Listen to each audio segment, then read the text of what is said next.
ශ්‍රද්ධා සම්පන්න කාරුණික පින්නතුනි හැමදිනම අද දවසේදී බොහෝම ශ්‍රද්ධාවෙන් උතුරා බුදුරජාණන් වහන්සේගේ උතුම් සද්ධර්මයෙන් සල්පයක් ශ්‍රවණය කරගන්නට මේ ස්ථානයට පැමිණෙන්නට යෙදුනේ. ඉතින් පහුගිය කාලයේ පුරාවට අපි විවිධ පරයයන් ඔස්සේ සාකච්ඡා කළ යම් දහම් කොටස් අද දවස් අපි වෙන් කරලා තිබුණා ධ්‍යාන ගැන ටික කතා කරන්න කියලා. ඉතින් නමුත් ඒ අතරතුර අපිට තවත් සූත්‍රයක් පොඩ්ඩක් සාකච්ඡා කළොත් හොඳයි කියලා පොඩි යෝජනාවකුත් තිබුණා. ඉතින් ඒක නිසා සංයුක්ත නිකායේ එන අත්තදීප සූත්‍රය ටිකක් කතා කළොත් හොඳයි කියන අදහස ආවා. ඒකට හේතුව තමයි මේ ශාසනයේ බුදුරජාණන් වහන්සේ නමක් පනවන්නේ කාරණා තුනක්. අට්ඨක්කරා තීනි පදා සම්බුද්දේන ප්‍රකාශිතා. අකුරු 8කින් යුක්ත පද තුනක් බුදුරජාණන් වහන්සේ නමක් දේශනා කරනවා. ඒ තමයි අනිච්ච, දුක්ඛ, අනාත්ම. එතකොට අනිච්ච කියලා කියනකොට අකුරු ටික ගණන් කරලා බැලුවොත් අකුරු 8ට වැඩි වෙනවා. නමුත් පාලියේ තියෙන ක්‍රමේ තමයි බැඳි අකුරක් එකට ආවට පස්සේ පාලියේ තියෙන බැඳි අකුරු ක්‍රමේ හල් කිරීම වෙනකොට අක්ෂර දෙකක් එකට එක ළඟින් බඳිනවා. බැඳි අකුරක් ගණන් ගන්නේ තනි අකුරක් හැටියට. අපි ප්‍රස්තාර ගහන්නේ සංගීතයේදී ලඝු සහ ගුරු කියලා. එතකොට මේ ලොහු ගුරු ભેදේ වගේ තමයි පාලියේත් ලොහු ගුරු ભેදය තියෙනවා. එතකොට බැඳි අකුරක් තියෙනකොට ඒක ගුරක් බවට පත් වෙනවා. නැතිනම් තනි අකුරක් දීර්ඝයකින් තොර ඒක ලඝුවක් බවට පත් වෙනවා. එතකොට අනිච්ච කියනකොට එතන අකුරු. එතකොට දුක්ඛ කියනකොට දෙකයි. අනාත්ම කියනකොට තුනයි. එතකොට අකුරු 8යි. ওই ක්‍රමයට අකුරු 8ක් පද 3ක් සම්මා සම්බුදුරජාණන් වහන්සේ නමක් ලෝකයට විවරණය කරනවා, පැහැදිලි කරනවා. මේ ධර්මතා ටික බුදුරජාණන් වහන්සේ නමක් හොයාගෙන පැහැදිලි කරන අර්ථයක් නෙමෙයි. බුදුරජාණන් වහන්සේ නමක් ලෝකේ වැඩ හිටියත් නැතත් ලෝකෙ තුල පවතින යථාර්ථය. සම්මා සම්බුදුරජාණන් වහන්සේ නමක් ඒ ගැන විශේෂයෙන් ප්‍රකර්ෂයෙන් දැකලා අවබෝධ කරගෙන අපිට දේශනා කරන එකයි විශේෂත්වය වෙන්නේ. සාමාන්‍ය විශේෂයට ගෝචර නොවන ධර්මයක් නිසා. එතකොට ඔය අනිත්‍ය, දුක්ඛ, අනාත්ම කියන ධර්මතා තුන මේ ශාසනයේ සම්පූර්ණම වැය වෙලා තියෙන්නේ අන්න ඔය කාරණා තුන පදනම් කරගෙන ඔය කරුණු තුන පැහැදිලි කරලා දෙන්න. ඔය ටික නොදන්නා කම නිසා තමයි මේ සත්වයා අනන්ත අප්‍රමාණ සසර ගමනක සැරිසරන්න හේතුව. නැතිනම් අවිද්‍යාව කියන දේ පදනම් වෙලා තියෙන ඔය කාරණා ටික නොදන්නා කම මත. ඒක නිසා අපිට ඔය අනිත්‍ය, දුක්ඛ, අනාත්ම කියන ඔය ලක්ෂණ තුන නැතිනම් අනිච්ච, දුක්ඛ, අනාත්ම කියන ලක්ෂණ තුන අපිට විමසලා බලන්න සිද්ධ වෙනවා. මේ අනිච්ච, දුක්ඛ, අනාත්ම කියන ලක්ෂණ තුන ශාසනයේ හරයක්. හරයක් කියලා කියන්නේ ශාසනයේ තියෙන ශක්තිමත් බව රඳා පවතින්නේ ඔය අරටුව හරය මත. කොතකින්ද අනිත්‍ය පනවන්නේ, කොතකින්ද දුක පනවන්නේ, කොතකින්ද අනාත්මය පනවන්නේ. ওই ලක්ෂණ ටික මත තමයි මේ ශාසනයේ ස්වකහාත ශාසනයක්ද දුරක්ඛාත මනවින් නොදෙසන ලද ශාසනයක්ද කියන එක විස්තර කරන්න වෙන්නේ. එතකොට මේ අත්තදීප සූත්‍රයේදී බුදුරජාණන් වහන්සේ පැහැදිලි කළේ අත්තදීපා භික්ඛවේ විහෙරත අත්ත සරණා අනඤ්ඤ සරණා ධම්මදීපා ධම්ම සරණා අනඤ්ඤ සරණා. මහණෙනි තමාට පිහිට කොට වාසය කරන්න අත්තදීපා භික්ඛවේ විහෙරත අත්ත සරණා. තමාට පිහිට කොට තමාට සරණ කොට වාසය කරන්න. අනඤ්ඤ සරණා වෙන කෙනෙක් නෙමෙයි. ධම්මදීපා භික්ඛවේ විහෙරත ධම්ම සරණා අනඤ්ඤ සරණා. මහණෙනි ධර්මය තමාට පිළිසරණ කොට වාසය කරන්න, සරණ කොට වාසය කරන්න, අනඤ්ඤ සරණා අනිත් දේවල් සරණ කොට වාසය කරන්න එපා. අත්තදීපානම් භික්ඛවේ විහෙරතං අත්ත සරණානං අනඤ්ඤ සරණානං යෝනියේව උපපරික්ඛිතබ්බා කිං යාතිකා ශෝක පරිද්දේව දුක්ඛ දෝමනස් උපායාසා කිං පහෝති ගාති.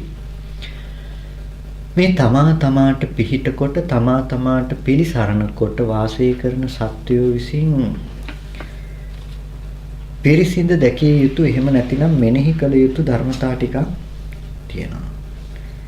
ඒ තමයි ශෝක පරිදේව දුක්ඛ දෝමනස්ස උපායාස කුමක් නිධාන කොටගෙන කුමක් ප්‍රභව කොට කුමක් ಜಾතිය කරගෙනද තියෙන. මොකෙන්ද ඔය ශෝක පරිදේව දුක්ඛ දෝමනස්ස උපායාස ටික හැදුනේ හටගත්තේ කියලා. එතකොට මෙන්න මේක හොයලා බලන්න කිව්වා. ධර්මයේ පිහිට කොටගෙන ඉන්න, ධර්මයේ පිළිසරණ කරගෙන ඉන්න කෙනා විසින්. ඒ හොයන කෙනාට ඉද භික්ඛවේ අසෘතවා පුතුජනෝ, අසෘතවත් පෘතජ්ජනය. අපි කතා කරලා තියෙන අසෘතවත් පෘතජ්ජනය පනවන්නේ කොතනින්ද කියලා.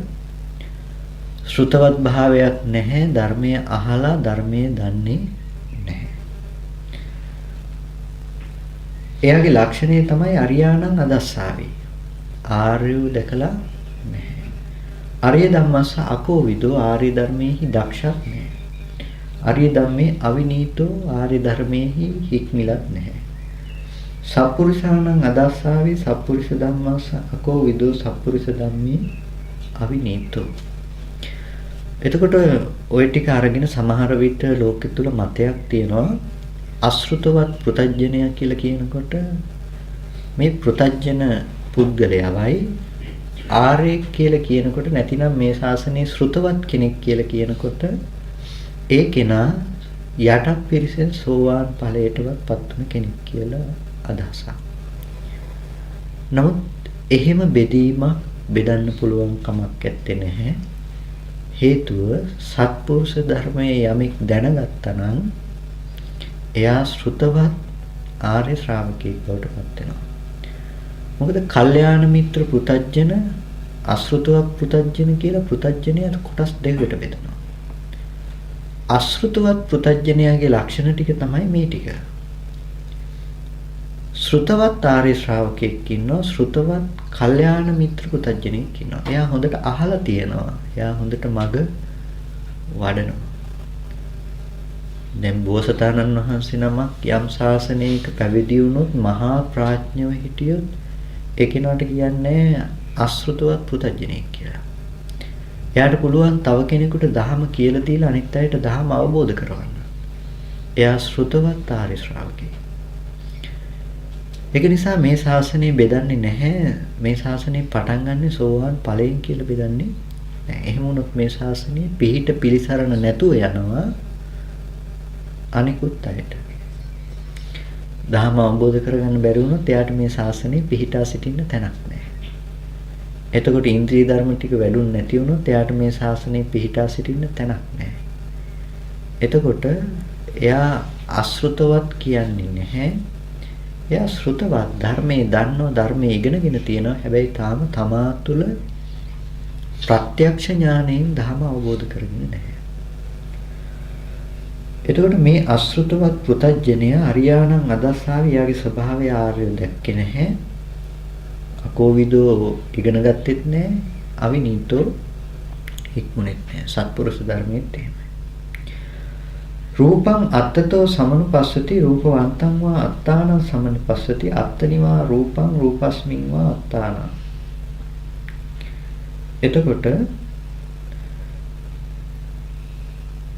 රූපං අත්තතෝ සමනුපස්සති රූපය ආත්ම වශයෙන් දකිනවා.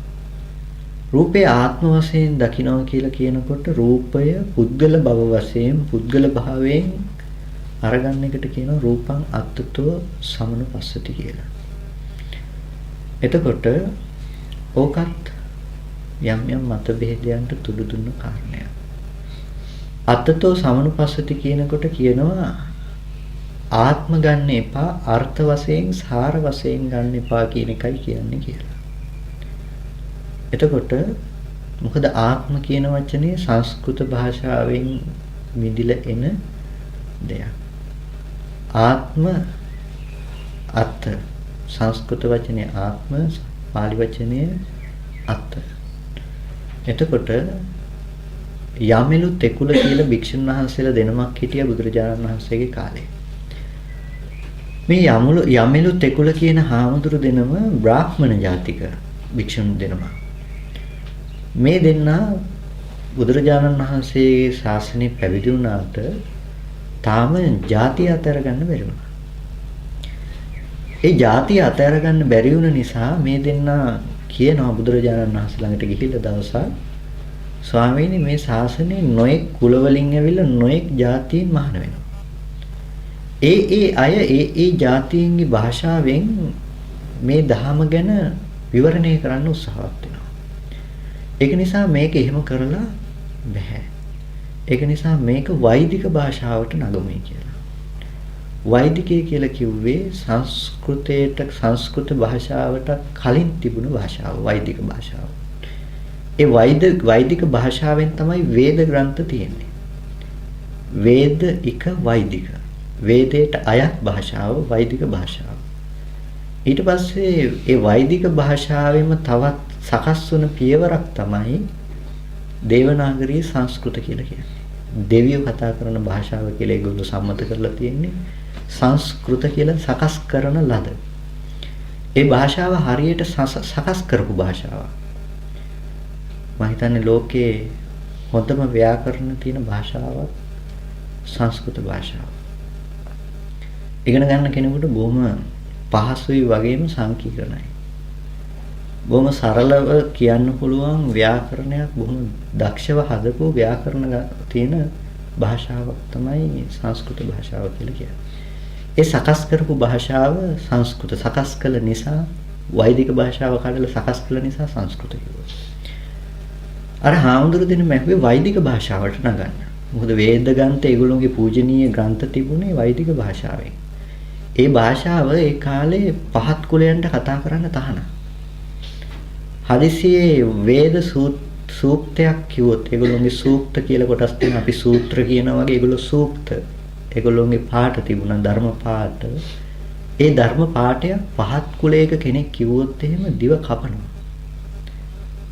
එහෙම තමයි ඒගොල්ලෝ මේ භාෂාව රැකගෙන ගියේ. තව කෙනෙකුට ඒක කියන්න අයිතියක් නැහැ පහත් කුලයක කෙනෙකුට. මේ යමලු තෙකුල භික්ෂුන් වහන්සේලා දෙනම හැදුවේ මේ බුදුදහම අර වෛදික භාෂාවට නගන්න. ඊට පස්සේ බුදුරජාණන් වහන්සේකට නිග්‍රහ කළා. මේ හිස් පුරුෂයෝ කොහොමද මේ දහම වෛදික භාෂාවට නගන්න හදන්නේ? ඒක සුදුසු දෙයක් නෙමෙයි. ඒක නිසා සකාය නිරුක්තියෙන් දහම තියන්න අනුදෙනවා දානවා. මේ දහම තියෙන සකාය නිරුක්තිය.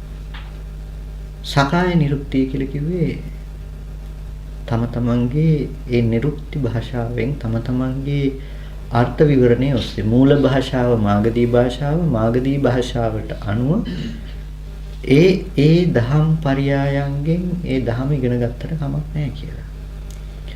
පාත්‍රයට කියන නම් විසිගානන්ද කොහෙද පෙන්නලා ඇතැම් දේශවල පත්ත කියනවා. මේ විදිහට මේ දේශවල මේක හඳුන්වන්න මේ වගේ නම් යොදනවා.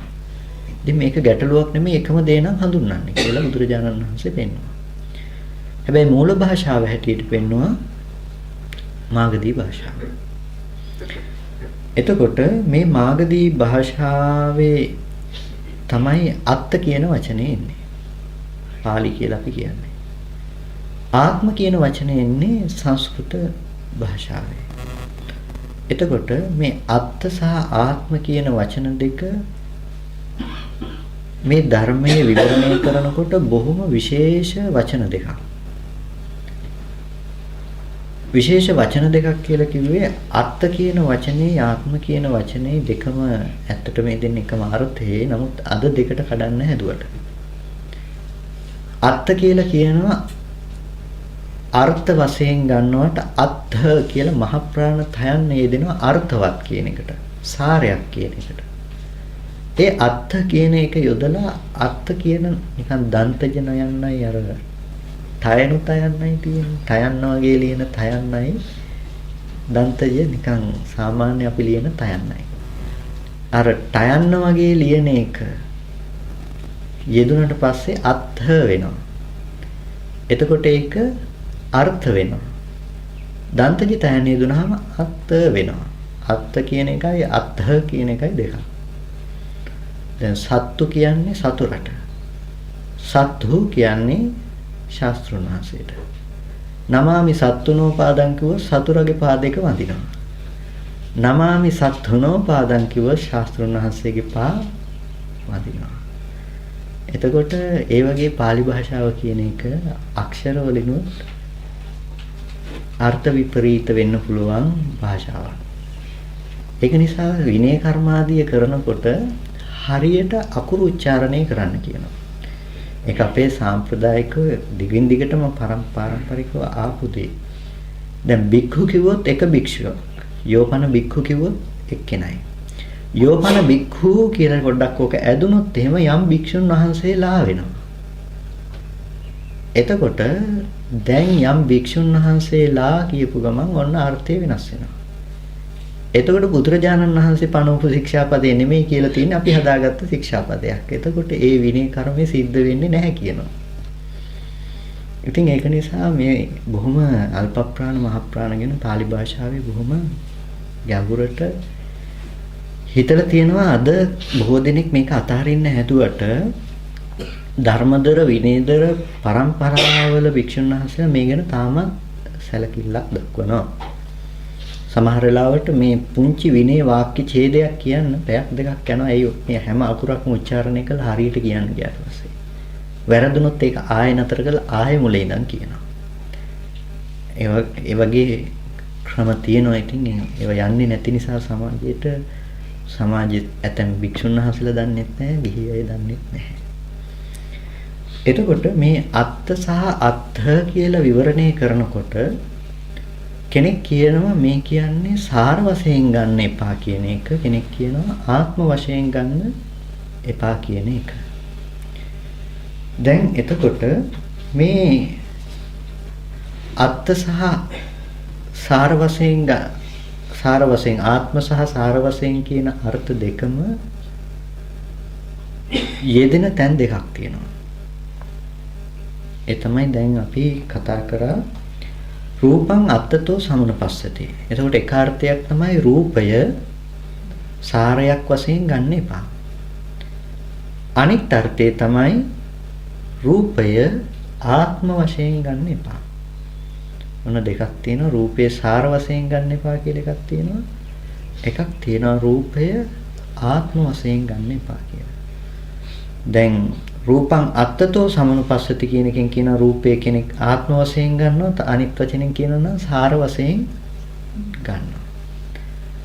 දැන් රූපය සාර වශයෙන් ගන්නවා කියලා කියනකොට දැන් ඔයගොල්ලන්ට දීලා තියෙන රාමුව මේ වෙලාවේදී ප්‍රයෝජනෙට ගන්න වෙනවා. අපි කතා කරලා තියෙන චතුරාර්ය සත්‍ය කතා කළා. රූපං අත්තතෝ සමනුපස්සති කියලා කියනකොට රූපය ආත්ම වශයෙන් දකිනවා කියලා කියනකොට මේ කතා කරන්නේ මොන සත්‍යද? රූපං අත්තතෝ සමනුපස්සති කියනකොට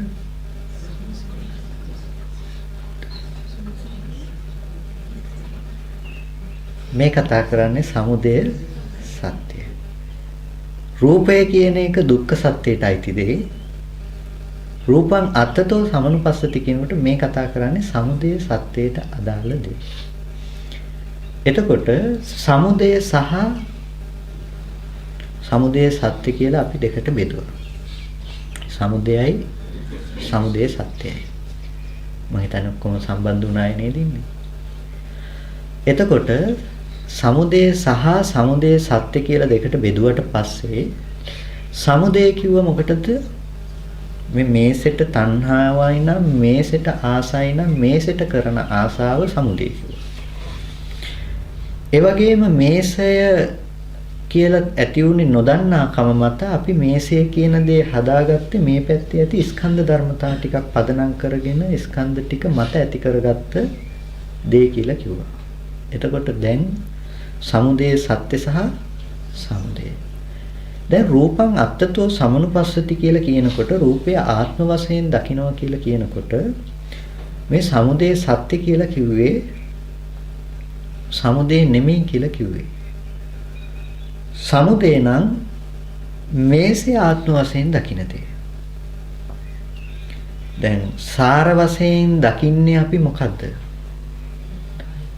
බාහිර ඇති දේ සාර වශයෙන් දකිනවා. එතකොට ඔගොල්ලෝ මේසෙද සාර වශයෙන් අද හිතන්නේ නැතිනම් උපාදානස්කන්ධයේද සාර වශයෙන් හිතන්නේ.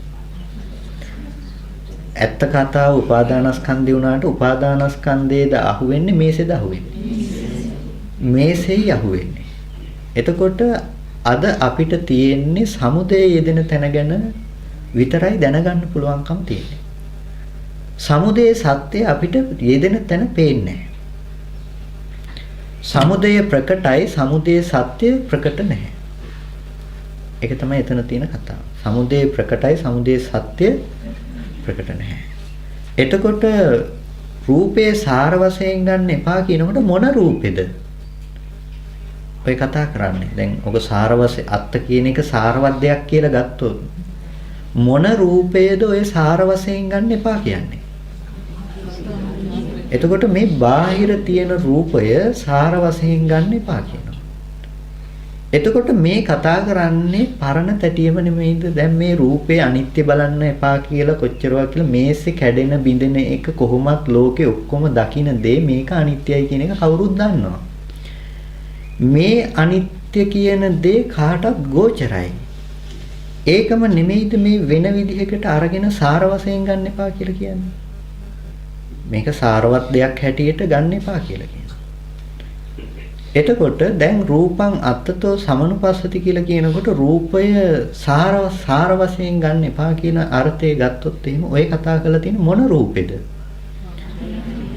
බාහිර තියෙන රූපය. එතකොට මේ සමුදය නෙමෙයිද?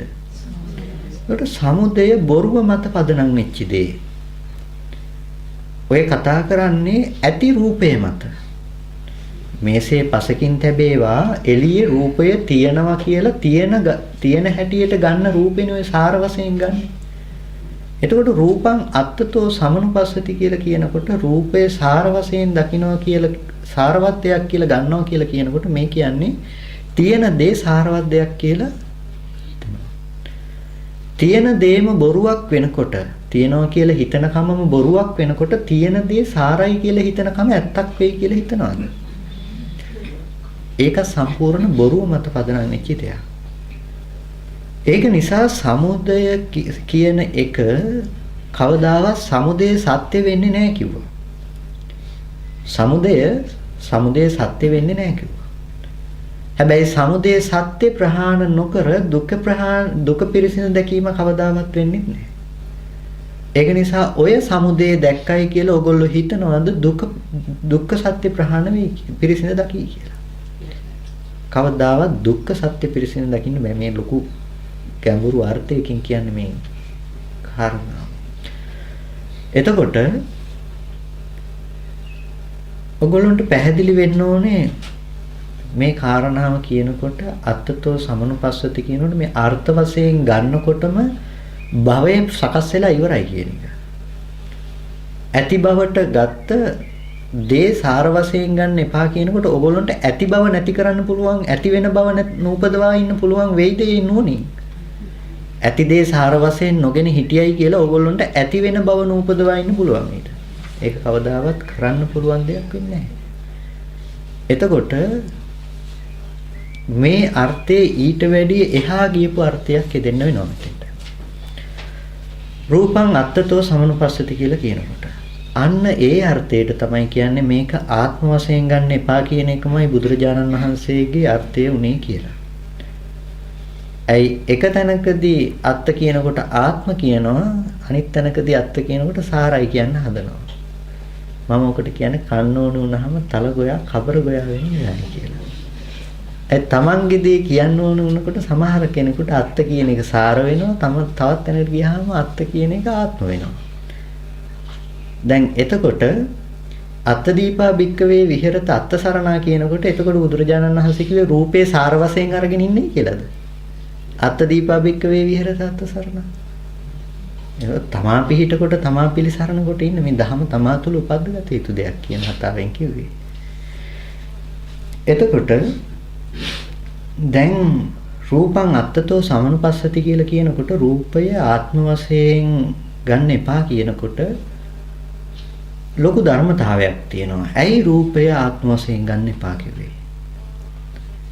අපිට බෙදලා පෙන්වන්න වෙන මොන රූපෙද ආත්ම වශයෙන් ගන්න එපා කියන්නේ. නැතිනම් රූපං අත්තතෝ සමනුපස්සති අපි මොන රූපෙද ආත්ම වශයෙන් අරගෙන තියෙන්නේ. අපිට හැම වෙලාවකදීම මේ මොහොතේ ඇති වෙන ධර්මතාවයේ පිළිබඳව ආත්ම සංකල්පය හදලා දීලා තියෙන්නේ Taman තුල ඇති කරගන්න ධර්මතාව ටිකකින්. ඇත්තටම අපි මේ මොහොතේ හදාගත්ත දේනේ විඳින්නේ. ඇහැට පෙනෙන සටහන විඳින අපිට කලින් දැකපු සටහන් ටිකක් සිහිපත් කරන ගතිය තිබුණේ කොහෙද? අපේ මනසේ තිබුණ ඒ ගතිය. එතකොට දැන් ඕක අතීතාන්තේ නෙමෙයිද? අතීතාන්තේ. එතකොට අපි මේ කියන්නේ කලින් හිටපු බව නෙමෙයිද අපි? ඊයේ දැකපු දෙයක් ගැන අද ඕගොල්ලන්ට පුළුවන් මෙතන වෙලා කතා කරන්න. ඒකෙන් ඕගොල්ලෝ කියනවා මම ඊයේ ජීවත් වුණා කියලා. මම ඊයේ එතන හිටියා කියලා. ඕගොල්ලෝ එතන හිටියා කියන එකට කියන්න තියෙන සාධකයේ සාක්ෂිය තමයි එතන විස්තර ටික ඇවිල්ලා කියන එක. එතකොට හැම වෙලාවකදීම ඒ කතා කරලා තියෙන්නේ තමන්ගේ ලක්ෂණ ටික තමන් හිටිය බවට ගත්ත ආත්ම සංඥාව, ආත්ම සංකල්පය.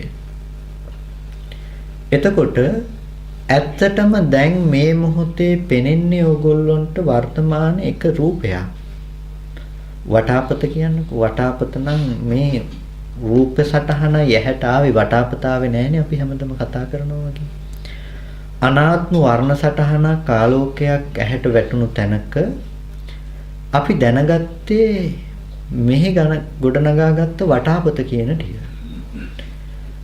එතකොට වටාපත කියන එක සම්පූර්ණම අපිට ඇති වුණු ආත්ම සංකල්පයක්. ඇයි? ඕගොල්ලෝ මේ වටාපත කියන එකෙන් නොකිය කියනවා කලින් ඕගොල්ලෝ වටාපත කියන එකක් දැනගෙන හිටිය කියලා. ඒ දැනගෙන හිටපු වටාපත තමයි ඕගොල්ලෝ මේ දකින්නේ. එතකොට මේ කලින් හිටපු ඕගොල්ලෝ තමයි මේ වටාපත මෙතිනේ. දැන් මේ පවතින ආත්ම සංකල්පයක් නෙමෙයිද තියෙන්නේ. මේ පවතින ආත්ම සංකල්පයක් එක දිගට තියෙන්නේ.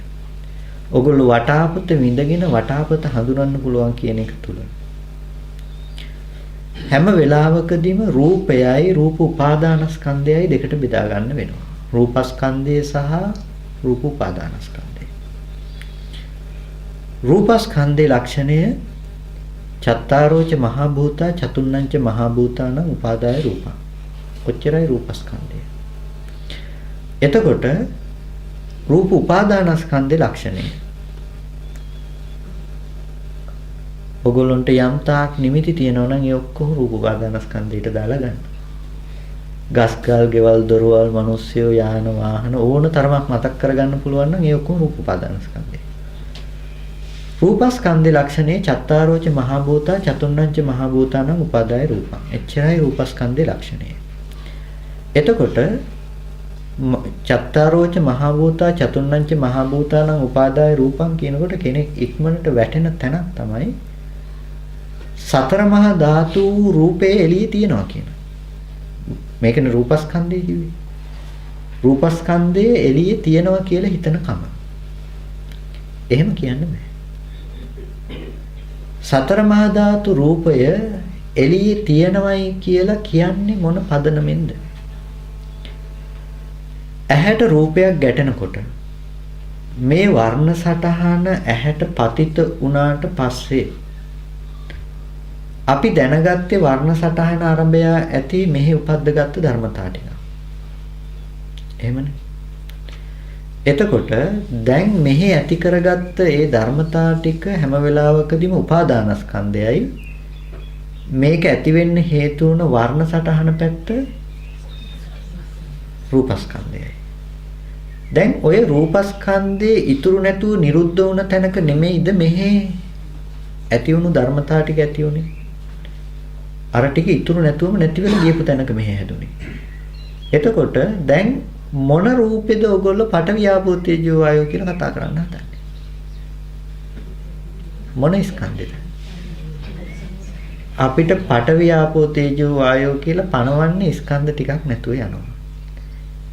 රූපස්කන්ධයක් වෙනම නැතුව යනවා. මේ කතා කරන්නේ මේ පැත්තේ ඉඳලා. ඔයගොල්ලන්ට මේ කෝප්පෙට එහා පැත්තේ ඉඳලා කතා කරොත් ඔයගොල්ලන්ට කෝප්පේ නිසා මාව වැහෙනවා. මේ පැත්තේ ඉඳලා කතා කළොත් මෙහි කාරණා ටික දකින්නකොට ඔයගොල්ලන්ට කෝප්පේ වැහෙනවා. මේ කතා කරන්නේ මේ පැත්තේ ඉඳලා. සමහර විට කෙනෙක් ගන්නෙ මේ පැත්තේ ඉඳලා. එතකොට අහනවා කෝප්පේ එතකොට ඇත්තෙම නැද්ද කියලා. මේ කතා කරන්නේ කෝප්පේ පැත්තෙන් නෙමෙයි මේ පැත්තේ දෙන ධර්මතාව ටික. එතකොට මෙහි ඇති ධර්මතාව ටික නිසා හැම වෙලාවකදීම යාට කෝප්පේ පණවන්න තැනක් නැති වෙලා. ඇයි කෝප්පේ පණවන්න තැනක් නැති වෙලා කිව්වේ?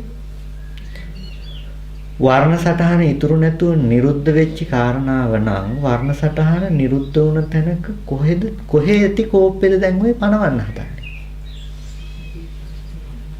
එතකොට අතීතාන්ති තුල රැස් කරගත්ත සංඛාරයේ දොයි කෝප්පේ උනේ. ඒකත් ඉතුරු නැතුව නිරුද්ධ වෙන දේ නම් එයාට කෝප්පේ පණවන්න තැනක් නැති වෙලා. මේකෙන් කියන්නේ කෝප්පේ නෑ කියලා. මේකෙන් කියන්නේ එකම එක දෙයයි අවිද්‍යාව මත හදාගත්ත කෝප්පේ ඇති වුණ හැටි සහ කෝප්පේ නිරෝධ වුණ හැටි. කෙනෙක් කියනවා මේ කියන්නේ නැති වෙන දේ කියලා. මොකද මේ සූත්‍රයේ තෝරගන්න ප්‍රධානම හේතුව උනේත් ඒක. යම් කාරණා ටිකක් කතා කරන්න ගිහිල්ලා මට කිව්වා අත්දීප සූත්‍රය බලන්න කියලා. මම කොහොමද අත්දීප සූත්‍රය බලලා තියෙනවා කියලා. ඒ අත්දීප සූත්‍රය තියෙනවා කිව්වා ආත්මේ සාර වශයෙන් ගන්න පුළුවන් කියලා. ඒ කියන්නේ සාර වශයෙන් නොගත යුතුයි කියන එක අත්දීප සූත්‍රයේ තියෙනවා කිව්වා. ඉතින් මේ අර්ථය තමයි මේ බෙදන්න හදන්නේ. එතකොට හොඳයි දැන් ඕක සාර වශයෙන් ගන්න එපා කිව්වා කියමුකෝ. අත්තතෝ සමනුපස්සති. ඔන්න රූපය ආත්ම වශයෙන් ගන්න එපා කිව්වා. දැන් ඕක හොඳයි සාර වශයෙන් ගත්තයි කියන්නේ සාර වශයෙන් ගත්තා. ඊට පස්සේ රූපවන්තං වා අත්තානං සමනුපස්සති. දැන් අපි කතා කරන විදිහට නම් රූපවන්තං වා අත්තානං කියනකොට ආත්මය කියන එක රූප ඇත්තක් කොට හිතනවා. රූපවන්තං කියලා කියන්නේ රූපවත් කියලා. අත්තානං කියලා කියන්නේ ආත්මය. රූපවත් වූ ආත්මය දකිනවා. ඒ කියන්නේ රූපවත් වූ ආත්මය කියලා කියන්නේ මේ රූපයමයි ආත්මය.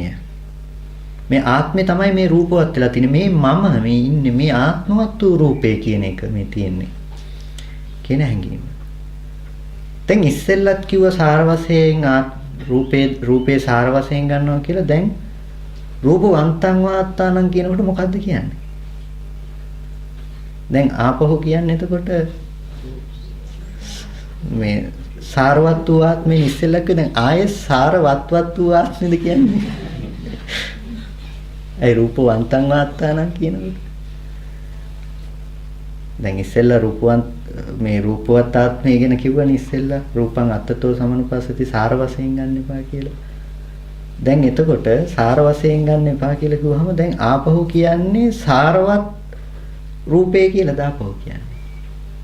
එතකොට ඒ අර්ථය යෙදෙන්නේ නැහැ. දැන් මේක පෙන්වන්න තැනක් තියෙන. අර අන්තිමේට ඔක්කොම පද ටිකෙන් කියලා තියෙන එකම දේ සාරේ කියන තැන. නමුත් මේ සක්කාය දිට්ඨිය යෙදෙන තැන් ටික මේ කියලා තියෙන්නේ. කෙනෙක් හිතනවා රූපං අත්තතෝ සමනුපස්සති. රූපය ආත්මය ලෙස කල්පනා කරනවා. රූපය කියන එකයි ආත්මය කියලා කල්පනා කරනවා. ඒ කියන්නේ මේ තියෙන රූපය මේ රූපේ තමයි ආත්මය. එයා උච්ඡේදවාදයට යනවා. මේකෙන් කැඩිලා බිඳිලා විනාශ වෙලා ගියාට පස්සේ ආයේ උපදින්න දෙයක් ඇත්තේ නැහැ. මේ රූපය ආත්මය. පඨවිය පඨවියට එකතු වෙනවා. ආපෝ ආපෝට තේජෝ තේජෝට වායෝ වායෝට ඊට පස්සේ මරණින් මත්තේ ආයේ උපදින්නෙක් හෝ යන්නෙක් නැත. භෞතිකවාදයද කතා කරන්නේ. ආයෙ මොකද මේක මරනවා මෙතනින් ඉවරයි. එතකොට ඒ අසෘතවත් පුතඥකම මොකද්ද? මේ රූපං අත්තතෝ සමනුපස්සති. රූපය ආත්ම වශයෙන් දකිනවා. ඊට පස්සේ රූපවන්තං වාත්තාන සමනුපස්සති. ආත්මවත්තු රූපේ දකිනවා කියනකොට ඒක වෙනස තියෙනවා. රූපවත්තු ආත්මය දකිනවා කියනකොට ඒක වෙනස තියෙනවා. මේ ආත්මය රූපවත්. දැන් අරකෙදි කිව්වේ රූපය ආත්මය කියන එක. රූපයයි ආත්මය දෙකම එකයි. මේක බිඳුනහම නෑ යාට එනවා. හැබැයි මෙයාට ඒක එන්නේ නෑ. ඇයි මෙයා කියන්නේ රූපවන්තං වාත්තාන. මේ ආත්මේ රූපවත්. එතකොට මේ ආත්මේ රූපවත් වුණාට මේ රූපේ බිඳුනට තාම ආත්මය බිඳින්නේ නෑ. ආත්මය යන්න පුළුවන් තව තැනකට. ඒක නිසා රූපවන්තං වාත්තාන. අත්තනිවා රූපං. ආත්මේ කෙරෙහි තමයි මේ රූපය පිහිටලා තියෙන්නේ. රූපස්මින් අත්තාන. එතකොට ආත්මයෙහි රූපය රූපයෙහි ආත්මය. අරක ආත්මයෙහි රූපය මේක රූපයෙහි ආත්මය. ආත්මය කෙරෙහි රූපේ තියෙනවා. රූපය කෙරෙහි ආත්මය තියෙනවා. මේක ඇතුලේ තමයි ආත්මය තියෙන්නේ. අපිට එකක් තියෙනවා. කෙනා ඉන්නේ මේක අස්සේ කියලා. එතකොට මෙන්න මේක තමයි ඇති වෙන දිට්ටි ටික. එතකොට තස්සතං රූපං විපරිණමති. එයාට ඒ රූපය විපරිණාමයටපත් වෙනවා. අඤ්ඤතා හෝති වෙනස් වෙනවා. තස්ස රූප විපරිණාම මඤ්ඤතා භාව උපජ්ජති සෝක පරිදේව දුක්ඛ දෝමන සුඛායස. ඒ රූපේ වෙනස් වෙනවා විපරිණාමයටපත් වෙනවා. එයාට එතකොට ඇති වෙනවා ශෝක පරිදේව දුක්ඛ දෝමනස්ස උපායාස භාවය. එතකොට දැන් මේ කිව්වේ සාරවත් බවට ගත්ත නිසා මෙයාට දුක ආව කියලා ගත්තා. රූපේ සාර වශයෙන් ගත්ත නිසා හරයක් ඇති දෙයක් විදිහට ගත්ත නිසා දුක ආව කියලා ගත්තොත්. එතකොට ඒ නගන තර්කෙම ඒකට විරුද්ධව යනවා. ඒ නගන තර්කෙම ඒකට විරුද්ධව යනවා කිව්වේ ඇයි එතන නගන තර්කයේ තමයි ඊට පස්සේ දැන් සාර වශයෙන් ගත්ත ඒ දේ වෙනස් වෙනකොට විපරිණාම වෙනකොටයි දුක එන්නේ කියලා. ඒක කියන්නේ එතකොට සාර වශයෙන් ගත්ත ඒ දේ ලෝකේ හැමදේම වෙනස් වෙනකොට විපරිණාම වෙනකොට දුකයිද?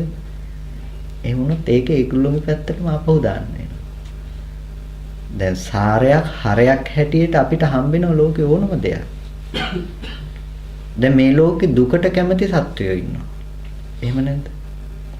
සමහර සත්වයෝ දුකට කැමතියි. දුකයි නමුත් දුකට කැමතියි. සමහර වෙලාවට යමක් ගැන හිත දුක් වෙන්න කැමති බවක් තියෙනවා. එතකොට ඒ ගැන හිතන්න දුකයි නමුත් ඒ දුක විඳ ඉන්න කැමති ඒ දුකින් මිදෙන්න යනවට වඩා.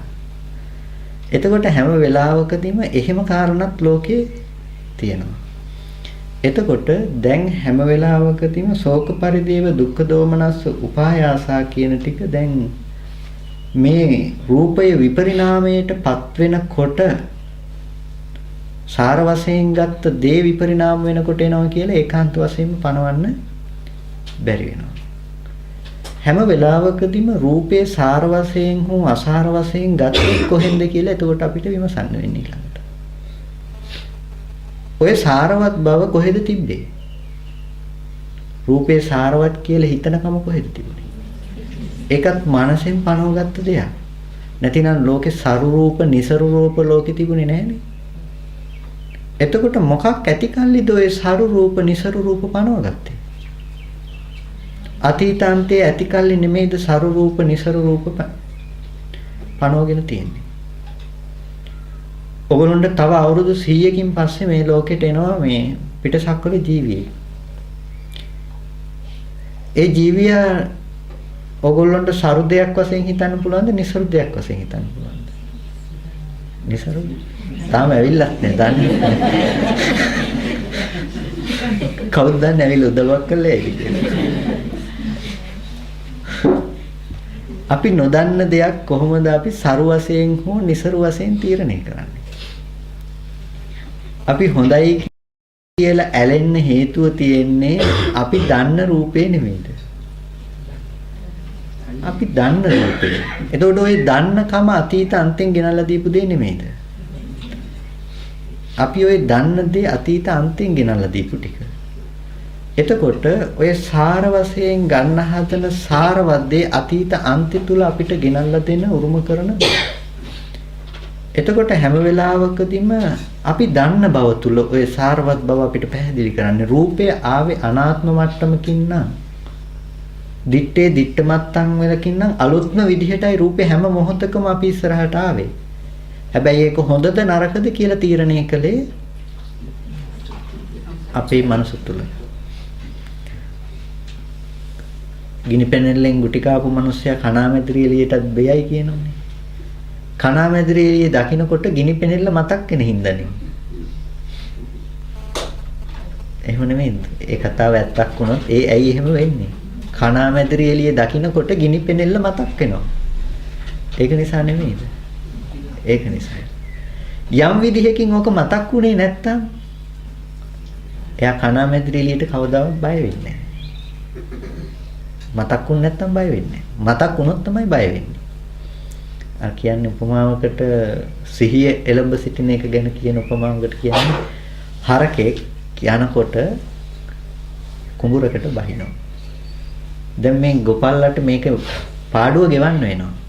ඒක නිසා මේ ගොපල්ලා හොඳට රකින්න හරක් ටික කුඹුරට පනින්න නොදී.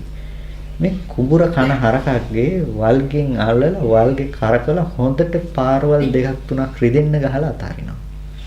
එතකොට මේ හරකට හොඳට මතකයි සතියක් දෙකක් යනකම් ගුටි කාපු පාර. ආයෙ බහින්නේ නැහැ. අරක අමතක වුණොත් ආයෙ බහිනවා. එතකොට ආයෙත් ගහන්න වෙනවා. එතකොට හැම වෙලාවකදීම දැන් ඒ වගේ හැම වෙලාවකදීම අරක දකින්නකොට මතක් වෙන්නේ ගුටි කාපු සිද්ධිය. අපිට හැම වෙලාවකදීම දෙයක් සාර හෝ අසාරවත් කරන්න හේතු උනේ අපි ඒකෙන් විඳපු ආදීනවේ නෙමෙයිද? ලෝකේ සරු රූප එකපාර අපි ඉස්සරහට ඇවිල්ලා සරු විදිහට පෙනී සිටියේ නැහැ. නිසරු රූප ඇවිල්ලා නිසරු විදිහට පෙනී සිටියේ නැහැ. ලෝකේ දුක ගේන රූප තිබ්බේ නැහැ. ලෝකේ සැප ගේන රූප තිබ්බේ නැහැ. රූපය ආරම්භය අපි සැප සහගත බවක් යමකින් වින්දනම් ඒ විඳපු දේ නිත්‍ය කරගත්ත නිසා ඉතුරු කරගත්ත නිසා අපි ඒකෙන් බලනවා එළිය තියෙන එක ගැන. එතකොට අපිට හිතෙන්නේ මේ රූපේ සැප සහගතයි කියලා. දැන් අපිට ලෝකේ සැප සහගත රූප තියෙනවා. ඔය සැප සහගත සංකල්පයේ තිබුණේ මෙහි ඇති සැප සහගත සංකල්පේ නිසා අපි ඒ රූපෙම හොයාගෙන යනවා ඒ සැප ගන්න අවශ්‍ය වෙනකොට. එතකොට අපිට හැම වෙලාවකදීම අලුතෙන්ම හේතු ටික ගැටිලා අලුතෙන්ම විඳිනවා. හැබැයි අලුතෙන්ම විඳිනකොට අපි හිතන්නේ කලින් ආපු සැපේම තමයි මේ එන්නේ කියලා. අමරදේව මහත්තයාගේ සින්දුවක් අහන්න ඕනේ අපිට. අපි කැමතියි ඒක අහන්න. ඒක නිසා අපි ඒක දාලා අහනවා. දැන් ඔය කැමැත්ත තිබුණේ කලින් අහපු සින්දුවකටද අහපු නැති සින්දුවකටද? අහලා තිබුණ නිසා ඒ කැමැත්ත ඉපදුනේ. ඒ සින්දුව යහන්න ගියේ. අහනකොට ආපහු මෙහි අර කැමැත්තම ස්ථාවර වුණා. හැබැයි ඔය ඇහුවේ කලින් සින්දුවද? මේ අලුතෙන්ම හේතු ටික හැදිලා එන තැන. අපිට ඕක කලින් සින්දුව කළේ අපේ මනසෙන්. එතකොට ඕක නෙමෙයිද නිත්‍ය සංඥාව? ඕක නෙමෙයිද අපිට ඇති කරපු ආත්ම සංකල්පය උනේ? ඔය ආත්ම සංකල්පයට බාහිරින් එන දේ ගැලපෙන්නේ නැති වුණොත් විපරිණාමයට ලක් වෙලා තිබුණා. දැන් දුක එන්නේ නැද්ද? දැන් දුක එනවා. ඇයි මෙහි නිත්‍ය සංඥාවට පාර වැදුනා? ඒකනේ වෙන්නේ. අපි හැම වෙලාවකදීම නිත්‍ය සංඥාවට පාර වැදුනා. අපි හරිය කැමති අමරදේව මහත්තයාගේ සින්දුවක් තියෙනවක අහන්න. දැන් අපි කැමති සින්දුව තියෙනවා අහන්න. දැන් අපිට ওই සින්දුව අහන්න කියලා අපි රේඩියෝට දානවා. දානකොට ඇහෙනවා අපිට අමරදේව මහත්තයාගේ පරණ සින්දුව රීමික්ස් කරලා. එතකොට දැන් අපි දැන් මේ අර පරණ සින්දුව රස විඳින්න. මෙහි ඇති සංකල්පේ, මෙහි ඇති කාමයේ විඳින්න බලාගෙන වස්තුව පැත්තේ හෙව්වා. දැන් මෙහෙන් කන සද්ද නිසා හදාගත්ත දැන් මෙහි හදා ගන්නවා කාලමේ සින්දුව. දැන් දුක එන්නේ නැද්ද? මෙච්චර හොඳ මම කැමති සින්දුව විනාශ කරලා. දැන් දුක නැද්ද? දැන් Tamanට සංවේගයේ තරහ අමනාපේ දුක. ඇයි මේ දුක? Tamanගේ අර කලින් තිබුණු සංඥාවයි මේ සංඥාවයි ගැටෙන කම නිසා නෙමෙයිද? මේ දෙක ගැලපෙන්නේ නැහැ. අර කුණු ගොඩේ කතාව අපි කියන්නේ කුණු ගොඩේ තියෙන එක අරගෙන ඒක තමයි බලන්නේ. මෙහෙන් එනකොට දෙයක් අපි බලන්නේ කුණු ගොඩෙන් අරගත්ත දේ ගැන. මේ වගේ එකක් තමයි මේ ආවේ. මේක දිහා බලාගෙන අරක ගැන තීරණය කරනවා. ඒකල එකත් එක්කම දාගන්න අරක ගැන ආයේ බලන්නේ නැහැ ඒ වෙලාවෙදී. බලන්නේ මේ තමන්ගේ කුණු ගොඩේ තිබුණ එක. ඒකල ඒ වගේම එකක් තමයි කියලා හිතලා දාගන්නවා. දැන් ඔය ඒ වගේම එකක් කියලා හිතනකොට තේරෙනවා නෑ ඒක නෙමෙයි මේ ඒකම ටිකක් වෙනස් කරලානේ. දැන් ඔන්න විපරිණාම දුක හම්බෙනවා යාට. දැන් විපරිණාම දුක හදලා දුන්නේ කොහෙන්ද? තමන්ගේ මනස තුල නෙමෙයිද? ඇහැරු කන ශබ්ද දෙක ඉතුරු නැතුව නැති වුණ තැනක අර විපරිණාම දුක හදලා දුන්නේ තමන්ගේ මනස තුල. හැබැයි ওই විපරිණාම දුක හදන්න හේතුනේ අතීතේ නිට්ටයයි කියලා ගත්ත ඒ සංඥා මනසිකාරය නෙමෙයිද? නිට්ටය බවට ගත්තේ සංඥාවයි යාට ඒ දුක හදලා දෙන්න හේතුනේ. එතකොට ඒ නිට්ටය බව මතම නෙමෙයිද යාට ආත්ම සංඥාව පතිත කරලා තිබුණේ. ඒ සංඥාව මත. එතකොට ඔන්න ඒක යාට හැමදාම ඒ ආත්ම සංඥාව දුකම ගෙනල්ලා දුන්නා. මොකද මෙතන ආත්ම සංඥාව කියනකොට ඔයගොල්ලොන්ට සිද්ධ වෙන අර කාරණාව දකින්න. තමන්ට තමන් රැස් වෙනවා කියලා අපි කතා කරපු දේ. හැම මොහොතකම ඒ මොහොතේ ඉතුරු නැතුව නිරුද්ධ වෙන ධර්මතාව ටිකක් තියෙන්නේ. හැබැයි ඒ හැම මොහොතකම තමන්ට තමන් රැස් වෙනවා. තමන්ට තමන් රැස් වෙනවා කියලා කියන්නේ පොත තියෙනවා. දැන් තියෙන පොත කියලා ඔයගොල්ලෝ දැනගන්නේ කොහේ ඇති ධර්මතාව ටිකද? ඕක විඳින්නේ දැනගන්නේ මෙහි උපද්දගත්ත ටික. මේ පොත කියලා රැස් කරගත්ත සංඛාරේ වෙනම කතාවක් වුණාට ඔයගොල්ලන්ට මේ පොත විඳ කෙනා ඒ කෙනා එක්කෙනයි. ඔයගොල්ලන්ට හිතට රැස්ලා අපි හැම වෙලාවකදීම රැස් කරගත්ත දෙන්නේ හැම දෙයකටම ඉදිරිපත් කරන්නේ. රූපේ රැස් කරගත්තාම අපි ඉදිරිපත් කරනවා ඇහෙන් දැකපු කලින් මේ වගේ දැකපු රූපායතනයයි හිතට නගලා දෙන්නේ. එදා තිබුණු පොත. ඒ වෙලාවේ දැක්කනම් රූප සටහනක් ඒ රූප සටහන ගැනයි හිතින් හිතන්නේ. එතකොට දැන් ඇහි අත්දැකීම කනේ අත්දැකීම හිතන අපිට ඔතෙන්ට තව හිතේ අත්දැකීම ගෙනල්ලා දෙනවා. අපිට ඒක ප්‍රකට නැහැ. හිතේ අත්දැකීම මොකද එදා පොත දැනගත්ත මමමයි අදත් පොත මේ දැනගන්නේ. එතකොට දැන් එදා පොත දැනගත්ත මමත් ඉඳලා අද පොත දැනගන්න මමත් ඉඳලා දැන් ඔන්න අපිට ආත්ම සංකල්පේ ලෝකෙ තුල හැම මොහොතකම පැවැත්තිලා යනවා. අපි ආත්ම සංකල්පේ ඇත්තටම අරගෙන ගියේ රූපේ මත නෙමෙයි. ඔය හිතට හිත රැස් වෙන කම මත. මොකද ඇත්තටම රූපේ නැති වෙලා ගියපු රූපේ බොරුවක් කිව්වනේ අපි. ඒ කියන්නේ සමුදේ කියන එක අපි කතා කළා සමුදේ බොරුව කියලා. ඒ කියන්නේ පොත කියන එක බොරුව නම් වටාපත කියන එක බොරුව නම් මේසෙ කියන එක බොරුව නම් ඔරලෝසුව කියන එක බොරුව නම් මේ ටික ඔක්කොම බොරුව වෙනකොට ඒ මත ඇති කරගත්ත මේ ඇති වුණු ධර්මතා ටිකයි අපිට සම්පූර්ණ සමුදය සත්‍ය ඇති කරලා තියෙන්නේ. ආත්ම දෘෂ්ටි ඇති කරලා තියෙන්නේ. ආත්ම සංකල්පය ඇති කරලා තියෙන්නේ. ඔක සාරය කියන වචනේ ගත්තත් කමක් නැහැ. හැබැයි සාරය කියන වචනේ ගන්න ඔය ආත්මය කියන වචනේ වෙනසක් නැතුව එක තැනට යෙදෙන විදිහට. ආත්ම වශයෙන් ගත්තොත් තමයි ඒක සාර වෙන්නේ කියලා. ආත්ම වශයෙන් ගත්තේ නැත්නම් ඒක සාරවත් වෙයිද? කවදාවත් ආත්ම වශයෙන් ගත්තේ නැත්නම් එයාට ඒක සාරවත් වෙන දෙයක් හම්බෙන්නේ නැහැ. ඒක නිසා ඔය සාරවත් කියන දේ තුල තියෙන්නේ ආත්ම සංකල්පයට බොහොම පල්ලෙහින් තියෙන එළියේ තියෙන මට්ටමක්. සාරයි කියලා හිතන තැන. එයාට ආත්ම දිට්ඨිය අහුවෙලම නැහැ කවදාවත්. එතකොට තස්ස රූපං විපරිණමති අඤ්ඤතා හෝති වෙනස් බවට පත් වෙනවා. තස්ස රූප විපරිණාම මඤ්ඤතා භව. රූපේ වෙනස් වෙලා විපරිණාම වෙනකොට ඔන්න එයාට දුක්ඛ දෝමනස්ස උපායාස හම්බ වෙනවා. දැන් ඔයගොල්ලන්ට දරුවා ලෙඩ වෙන දුක, අම්මා ලෙඩ වෙන දුක, මැරෙන දුක, ඔයගොල්ලන්ට ඕන දුකක් විඳින්න පුළුවන්කම තියෙනවා. ඒ දුක හැම මොහොතකම අපි විඳලා තියෙන්නේ මෙහි හදාගත්ත නිත්‍ය සංකල්පයේ උඩ. ওই සංකල්පේ වෙනස් වෙනකොට හැම වෙලාවකදීම ওই දුක කියන දේ වෙනස් වෙනවා. ඔයගොල්ලෝ අද බොහොම ආදරෙන් ඉන්නවා දුව පුතා කියලා යම් රූපයකට. ඔයගොල්ලෝ මෙතනින් මැරිලා ගිහිල්ලා වෙන තැනක ඉපදිලා ඉන්නකොට අර ඔයගොල්ලෝ දුව පුතා කියපු රූපය ඇවිල්ලා ඒ කෙනා ඇවිල්ලා ඔයගොල්ලන්ට ගැහුවොත් දැන් මොකද වෙන්නේ? දැන් අනේ මගේ දුව පුතා කියලා හිතේද අර මනුස්සයා මට ගැහුවා කියලා තරහයි. ඇයි අපිට තියෙන රූපේ නෙමෙයි අපිට අදාළ උනේ. මෙහි ස්කන්ධ ටික අපිට ඕන උනේ. අපිට පවත්න්න ඕනේ මෙහි ස්කන්ධ ටික. හරිද කිව්වේ? අපිට ඕනේ දරුවා නෙමෙයි අපිට ඕනේ මෙහි සතුටින් තියෙන එක කියලා. දරුවගේ දුක අපිට ප්‍රශ්නයක් නැහැ. අපිට ප්‍රශ්නේ තියෙන්නේ මෙහි සතුටින් තියෙන එක. දරුවා දුක් විඳින එක මට අදාළ නැති දෙයක්. හැබැයි ওই දරුවා මගේ කියලා ගත්ත නිසා තමයි දරුවා ලෙඩ වෙන එක මට දුක ගෙනාවේ. එහෙම නැත්තම් ඒක මට ගැටලුවක් නැහැ කිසිම. මගේ දරුවා ලෙඩ වුණොත් විතරයි මට දුක. අනික කවුරු ලෙඩ වුණත් මට ගානක් මගේ දරුවා. ඇයි මගේ දරුවා ලෙඩ වුණොත් දුක? ඒක මට රිදෙනවා මට දැනෙනවා ඒකයි.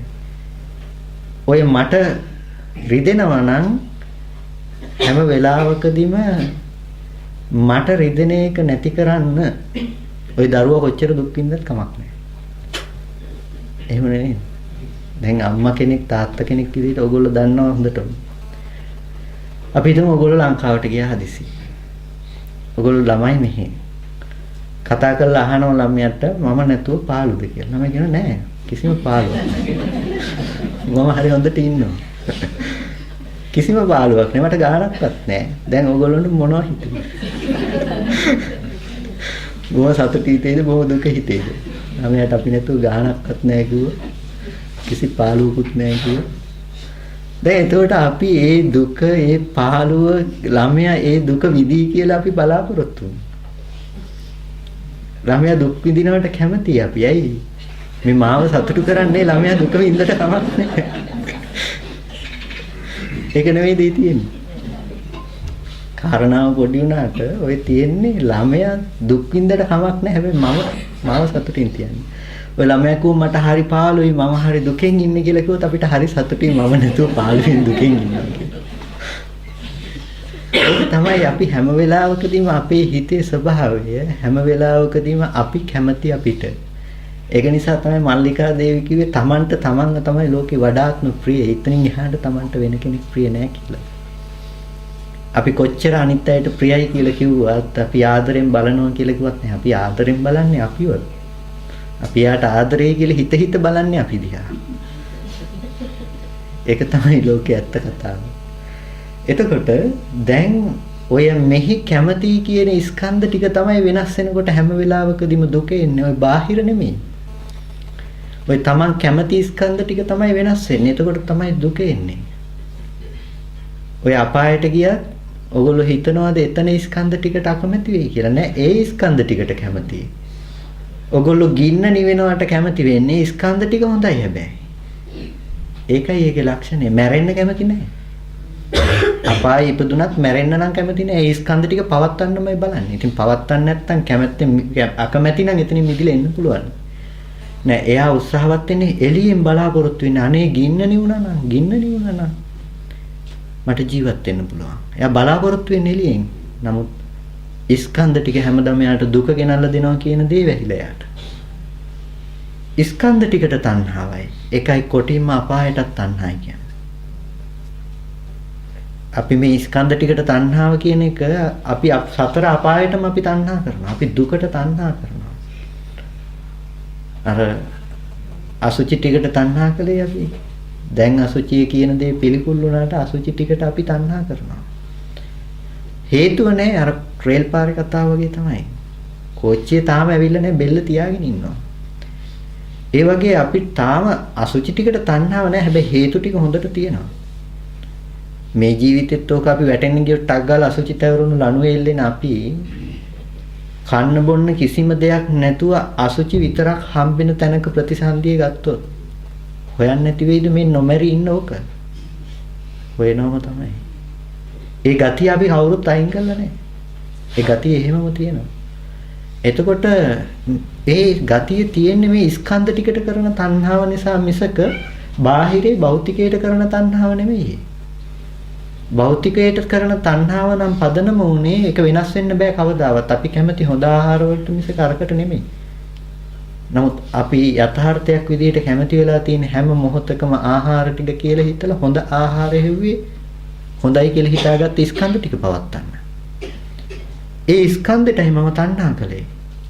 ඒ ස්කන්ධ ටික නිකන් ඇති කරගන්න බෑ අපිට. ඒ වස්තුව එළියින් දකින්න නිසා වස්තුවම හොයනවා ගිහිල්ලා. ඒක නිසා අපි හැම වෙලාවකදීම ඔය ස්කන්ධය හොයන එක පොඩ්ඩක් නතර කරන්න වෙනවා. ඕක නතර කරන්න යනකොට අපිට ඕක අහුවෙන්නේ නැහැ. ඒකනේ උතන තියෙන ගැටලුව. දැන් වේදනං අත්තතෝ සමනුපස්සති. වේදනාව ආත්මය වශයෙන් දකින්න එපා. ඉදිරියට වේදනාව සාර වශයෙන් ගන්න එපා. එතකොට වේදනාව ආත්ම වශයෙන් ගන්න එපා කියලා කියනකොට හැම වෙලාවකදීම අපි වේදනාව සමව සරනකොට ඉන්නේ. අපි හැම වෙලාවකදීම හොයන්නේ සැප වේදනාව, දුක් වේදනාව අයින් කරලා සැප වේදනාව ලබන්න. අපි රූප මතක තියාගෙන ඉන්නේ වේදනාවේ. වේදනා සංඥා කියන දෙකෙන් අපි රූප මතක තියාගෙන ඉන්නේ. සැප රූප දුක් රූප. අපිට රූපේ උපදිනකොටම සැප දුක ඉපදිලි ඉවරයි. අම්මා කියලා මතක් වෙනකොටම ප්‍රියමනාප රූපයක්. මගෙත් එක්ක හරි තරහ මිනිසෙක් සිහිපත් වෙනකොටම අපිට රූපේ දුක් සහගත රූපයක්. අපිට දැන් මේ වේදනාව තුළ තමයි අපි හැම වෙලාවකදීම මම කැමතින්නේ අමනාප පුද්ගලයා දකින්න. ඇත්තටම තියෙන මේ වේදනාවට මම කැමති නෑ. අර වේදනාවට මම කැමතියි.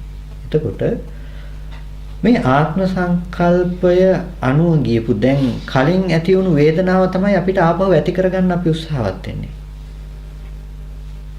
ඒකනේ අපි පරිප්පු හොද්දේ රසටම හදන්නේ. කලින් හදපු කලින් වින්ද රසම ඕනේ අපිට. ඒ සැප වේදනාවම හොයන්න හදන්නේ අපි භෞතිකයෙන්. හැම වෙලාවකදීම අපිට වේදනාව නිට්ටයයි. කලින් දැකපු කලින් විඳපු ධර්මතාවය ආය ආය උපදින්න කැමති තියෙන්නේ. කලින් විඳපු කලින් දන්න ධර්මතාවය තමයි නූපදවන්න ඉන්නේ. ඒ කලින් විඳපු ධර්මතාවයේ නූපදවා ඉන්නයි කැමැත්ත දුක්ඛාගත දේ. කලින් විඳලා තියෙන වේදනාව ආපහු නැවත උපද්ද ගන්නයි කැමැත්ත තියෙන්නේ. ඕගොල්ලන්ට හෙට නෑ අද දවල්ට කියනකො හොඳ රස නෙමෙයි හොඳ කෑමක් හම්බෙනවා. ඕගොල්ලෝ ඒ කෑමට කැමතිද අකමැතිද? ඕගොල්ලන්ට කියන්න වෙන්නේ කැමතිද අකමැතිද කියලා. ඕගොල්ලන්ට කාලම තමයි ඔක කියන්න වෙන්නේ ඕගොල්ලෝ ඒකට කැමතිද අකමැතිද කියලා. හැම වෙලාවකදීම හැබැයි දෙවෙනි දවසේ ඕගොල්ලන්ට හම්බෙන ඕගොල්ලන්ට කියනවා එදා හම්බුණ කෑම අදත් හම්බෙනවා කියලා. හැබැයි අද ඒ කෑම එපාම වෙච්ච අය අපුව අදත් හම්බෙනවද ඒක කියනවා. එදා ඒ කෑම කැමැත්තෙන් කාපු අය අනේ හරි ෂෝක් අද ඒ කෑම ටික හම්බෙනවා කියනවා. දැන් හැම වෙලාවකදීම අපි වේදනාව සමව සරනකොට වේදනාවම හොයනවා.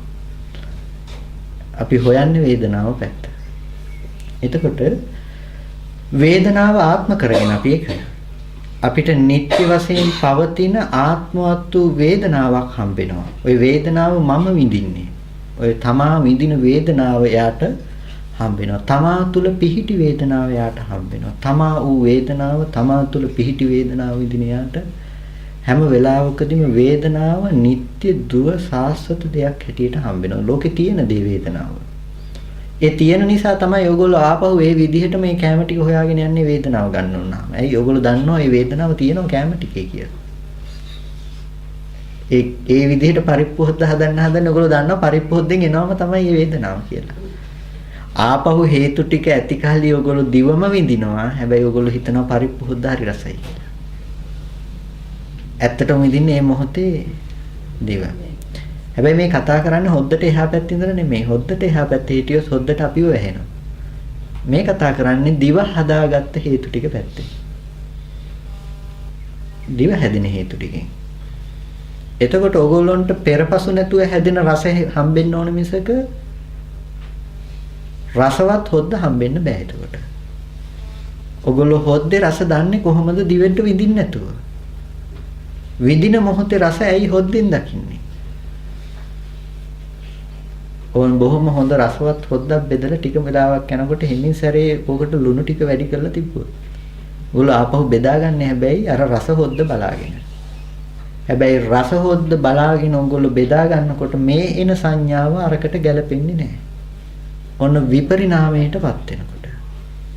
මේ විපරිණාමය කියන තැන කෙනෙක් වරදවා ගටහ ගන්න තැන තමයි මේ කතා කරන්නේ හොද්ද විපරිණාම වුණා කියලා කියන තැන. නෑ හොද්ද විපරිණාම වෙන තැන ගැන නෙමෙයි මේ කතා කරන්නේ. දිවෙන් ගත්ත සංඥාව විපරිණාම වෙන තැන ගැන මේ කතා කරන්නේ. ඒ සංඥාව හොද්දෙන් දකින්න එපා. අර දකින්න වැරදි සංකල්පෙම හොද්දට දාලා ඒත් කතා කරන්නේ ඔය හොද්ද ගැනමනි කියලා කියනවා. නෑ ඒ හොද්ද ගැන නෙමෙයි මේ කතා කරන්නේ. මේ කතා කරන්නේ දිව ගැන. දිව ගැනයි රස ගැනයි මේ කතා කරන්නේ. මේ දිවයි රසයයි හොද්දෙන් දකින්න එපා. එතකොට මේ දිව නිත්‍ය කරගත්තකම, දිව රස නිත්‍ය කරගත්තකම, දිවෙන්තර රසත් රසෙන්තර දිවත් නොදකින්න තැනක් ගැන මේ කතා කරන්නේ. එතකොට ඒක ඉතුරු නැතුව නැති වුණ තැනක දැන් සංඛාරයෙන් අපි දුක ගලපන්නේ හැම වෙලාවෙම. කලින් ගත්ත හොද්ද හරි රසයි, දැන් මේකට ලුණු වැඩි වෙලා. දැන් ඔය කලින් ලුණු අඩු හොද්ද ගොන්නේ හිතෙන්. දැන් ආපු දේ ලුණු වැඩි දේ දෙන්නෙත් හිතෙන්. දැන් කලින් හොද්දට වඩා දැන් ලුණු වැඩි එක විඳින්නෙත් අපි හිතෙන්මයි. හැබැයි ඔය කලින් එක මේකට ගලපන්න නැතුව වෙන් කරලා තිබුණොත් කවදාවත් ඔයගොල්ලෝ විඳින්න යන්නේ නැහැ. හොද්දේ ලුණු වැඩි කියලා කාටවත් බනින්න යන්නේ නැහැ. කොටින්ම ලුණු වැඩි හොද්දක් ඔයගොල්ලන්ට හම්බෙන්නේ නැති නිසා. මේ කියන්නේ නුවණක් ගැන මිසක මේ ඒක විඳින්නේ නැහැ කියලා නෙමෙයි. ඒක වරද්ද ගන්න එපා. මේ විඳිනවා විඳින දේ ගැන නුවණයි මිසක එයා කවදාවත් විඳින දේ හොද්දට දාන්න යන්නේ නැහැ. එයා ඒ ගැන නුවණ තියනවා යාට. එතකොට සංඥාවත් එහෙමයි, සංඛාරයත් එහෙමයි, විඥානයත් එහෙමයි. එතකොට දුක ඇති වෙලා තියෙන්නේ ඔන්න ඔය විදිහට. රූපස්සත් වේව භික්ඛවේ අනිච්චතං විදිත්වා විපරිණාම විරාග නිරෝධ උබ්බේව චේව රූපං ඒතරිච සබ්බං රූපං අනිච්ඡං දුක්ඛං විපරිණාම ධම්මන්ති එව මේවං යථා භූතං සම්මප්පඤ්ඤාය පස්සතෝ යේ ශෝක පරිදේව දුක්ඛ දෝමනස් උපායාසතේ පහියන්ති. එතකොට ඔන්න පෙන්වුවා දැන් දුක ප්‍රහාණය වෙන පිළිවෙල මොකක්ද කියන එක. රූපේම අනිත්‍ය බව දැකලා අනිච්චතං විදිත්වා රූපේ අනිත්‍ය වුණ බව දැකලා විපරිණාම විරාග නිරෝධං විපරිණාම වුණ බව දැකලා එතන ඇලෙන්න තැනක් තිබුණේ නැහැ කියලා දැකලා එතන නිරෝධය දැකලා ඒ කෙනා මේක සාර වශයෙන් අරගෙන හිටියේ නැහැ කියලා නෙමෙයි මේ කතා කරන්නේ. අනිච්චතං එයා මේක දැක්ක අනිත්‍ය වශයෙන්. දැන් අනිත්‍ය කියනකොට එයා දැක්කේ කැමති වෙන්න දෙයක් නැහැ කියලා නෙමෙයි. කැමති වෙන්න දෙයක් නැහැ කියලා දකින්න නම් කැමති වෙන දේ මොකක්ද කියන්න වෙනවා එයාට. දැන් අනිච්ච කියන එක දෙකට බෙදන්න හදනවනේ අනාත්ම වගේම අනිච්ච සහ අනිත්‍ය කියන එක. අනිත්‍ය කියන එක සංස්කෘතයි. සංස්කෘතයට මේක නගන්න එපා කිව්වා. ඒක නිසා සංස්කෘතයට නගන අනිත්‍ය වැරදි. අනිච්ච කියන පාලියෙනුයි තියන්නේ කිව්වා. අර යමෙලු තෙකුල හාමුදුරන්ගේ වචන කිව්වේ ඒකට. යමෙලු තෙකුල හාමුදුරන්ට මේක සංස්කෘතයට නගන්නේ නැහැ, වෛදිකයට නගන්න එපා කිව්වේ. වෛදිකය කිව්වේ ශ්ලෝක වලට නගන්න. මොකද ඒක එහෙම වුණොත් කොටසකට මේක වෙන් කළා වෙනවා. එතකොට මේ වෛදිකයට නගන්න එපා කියපු එක සංස්කෘතයට නගන්න එපා කියලා කියනවා. ඒක කෙසේ වෙතත් බුදුරජාණන් වහන්සේ ඒ වචන විවහාරයෙන් අනුදැනවදාලක අනාත්මය කියලා කතා කරන්න බෑ කියන. දැන් එතකොට ඒ වගේම අනිත්‍ය කියලා කතා කරන්න බෑ කියන. අනිච්චයි අනිත්‍යයි. සිංහල වචනේ අනිසය, ඒක නිසා අනිසය යොදන්නේ කියනවා.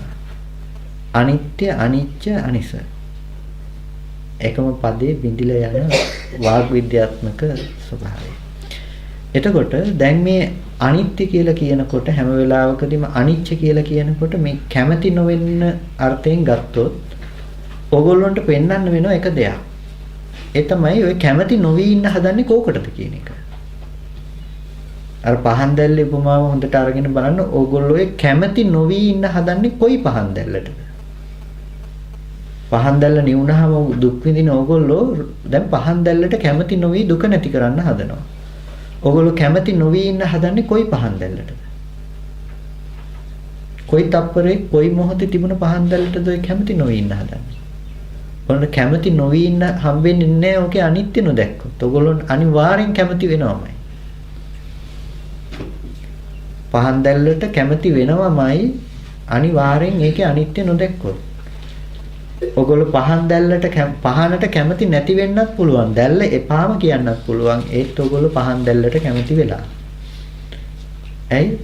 ඒ පහන් දැල්ල එපා කියන එකට කැමති වෙලා. ඒක පහන් දැල්ල මත නෙමෙයි දෙකත් පදනම් වෙලා තියෙනවා. ඔය තියෙන පහන් දැල්ල නෙමෙයි දෙපා. ඒකයි එපා කිව්වේ. එතකොට තියෙන පහන් දැල්ලට කැමති නොවි හිටියත් කැමති වුණා. දෙකම එක නෙමෙයිද? එතකොට ඒ දෙකම පහන් දැල්ල මත පදනම් වෙච්ච එකද? ඔය පහන් දැල්ල තිබිලා හැබැයි එතකොට.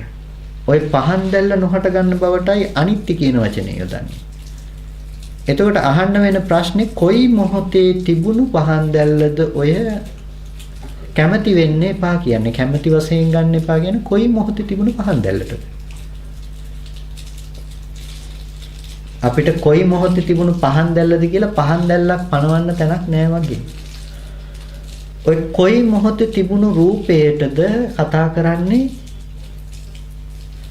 කැමති වෙන්න එපා කියලා, කැමති වශයෙන් ගන්න එපා කියලා, කැමති වශයෙන් පවතින්නේ නැහැ කියලා කියන්නේ කොයි මොහොතේ කොයි රූපේ ගැනද ඔය කියන්නේ? එතකොට ඒ කැමති වශයෙන් පවත්වන්න බැරි රූපේ විදිහට ඕගොල්ලන්ට කතා කරන්න වෙන්නේ අතීත අන්තය අනුව ඇති කරලා තියෙන රූපායතන නෙමෙයිද? ඒකට ඒක බොරුව නෙමෙයිද? ඔය අතීත අන්තෙන් ගෙනල්ලා එළිය තියනවා කියලා හිතන රූපේ. එතකොට ඔය සමුදේ නෙමෙයිද ප්‍රහාණය කරන්න ඔය හදන්නේ? ඔය සමුදේ පැත්තෙන් ප්‍රහාණය කරන්න හදන්නේ. නෑ, ඕගොල්ලන්ට දකින්න වෙනවා බුදුරජාණන් වහන්සේ කිව්වේ අනිච්චතං විදිත්වා. අනිත්‍ය බව දකින්න. එතකොට අනිත්‍ය බව දකින්න වෙන්නේ ඕගොල්ලන්ට මේ මොහොතේ ඇහැ රූප දෙක ඉතුරු නැතුව වැය වුණු තැනක මෙහි හදාගන්න දේ හම්බෙනකොට ඔගොල්ලන්ට කවදාවත් දැන් අතීත අන්ත එළිය තිබුණා කියලා ඒකද නිත්‍ය වශයෙන් ගන්න යන්නේ නැහැ.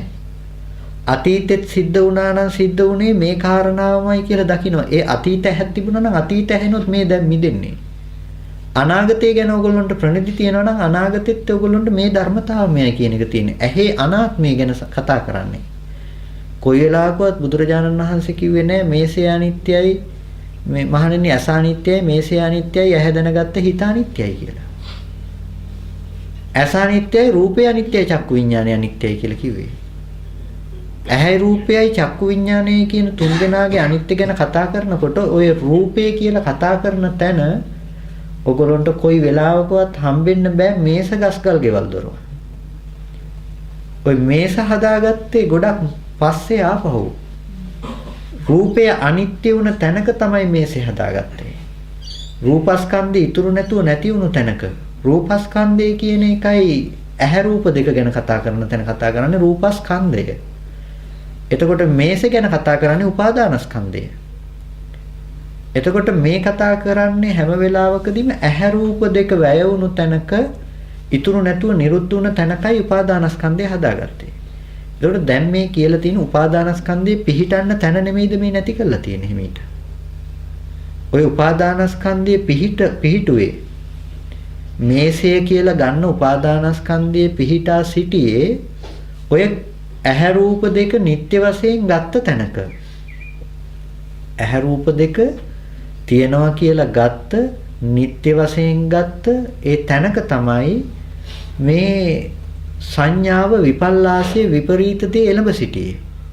එතකොට ඕගොල්ලන්ට සිද්ධ වෙනවා දැන් ඔය විපල්ලාසය ඉදුරු කරන්න හදන එකයි දුක පිරිසිඳ දකින්න කිව්වේ.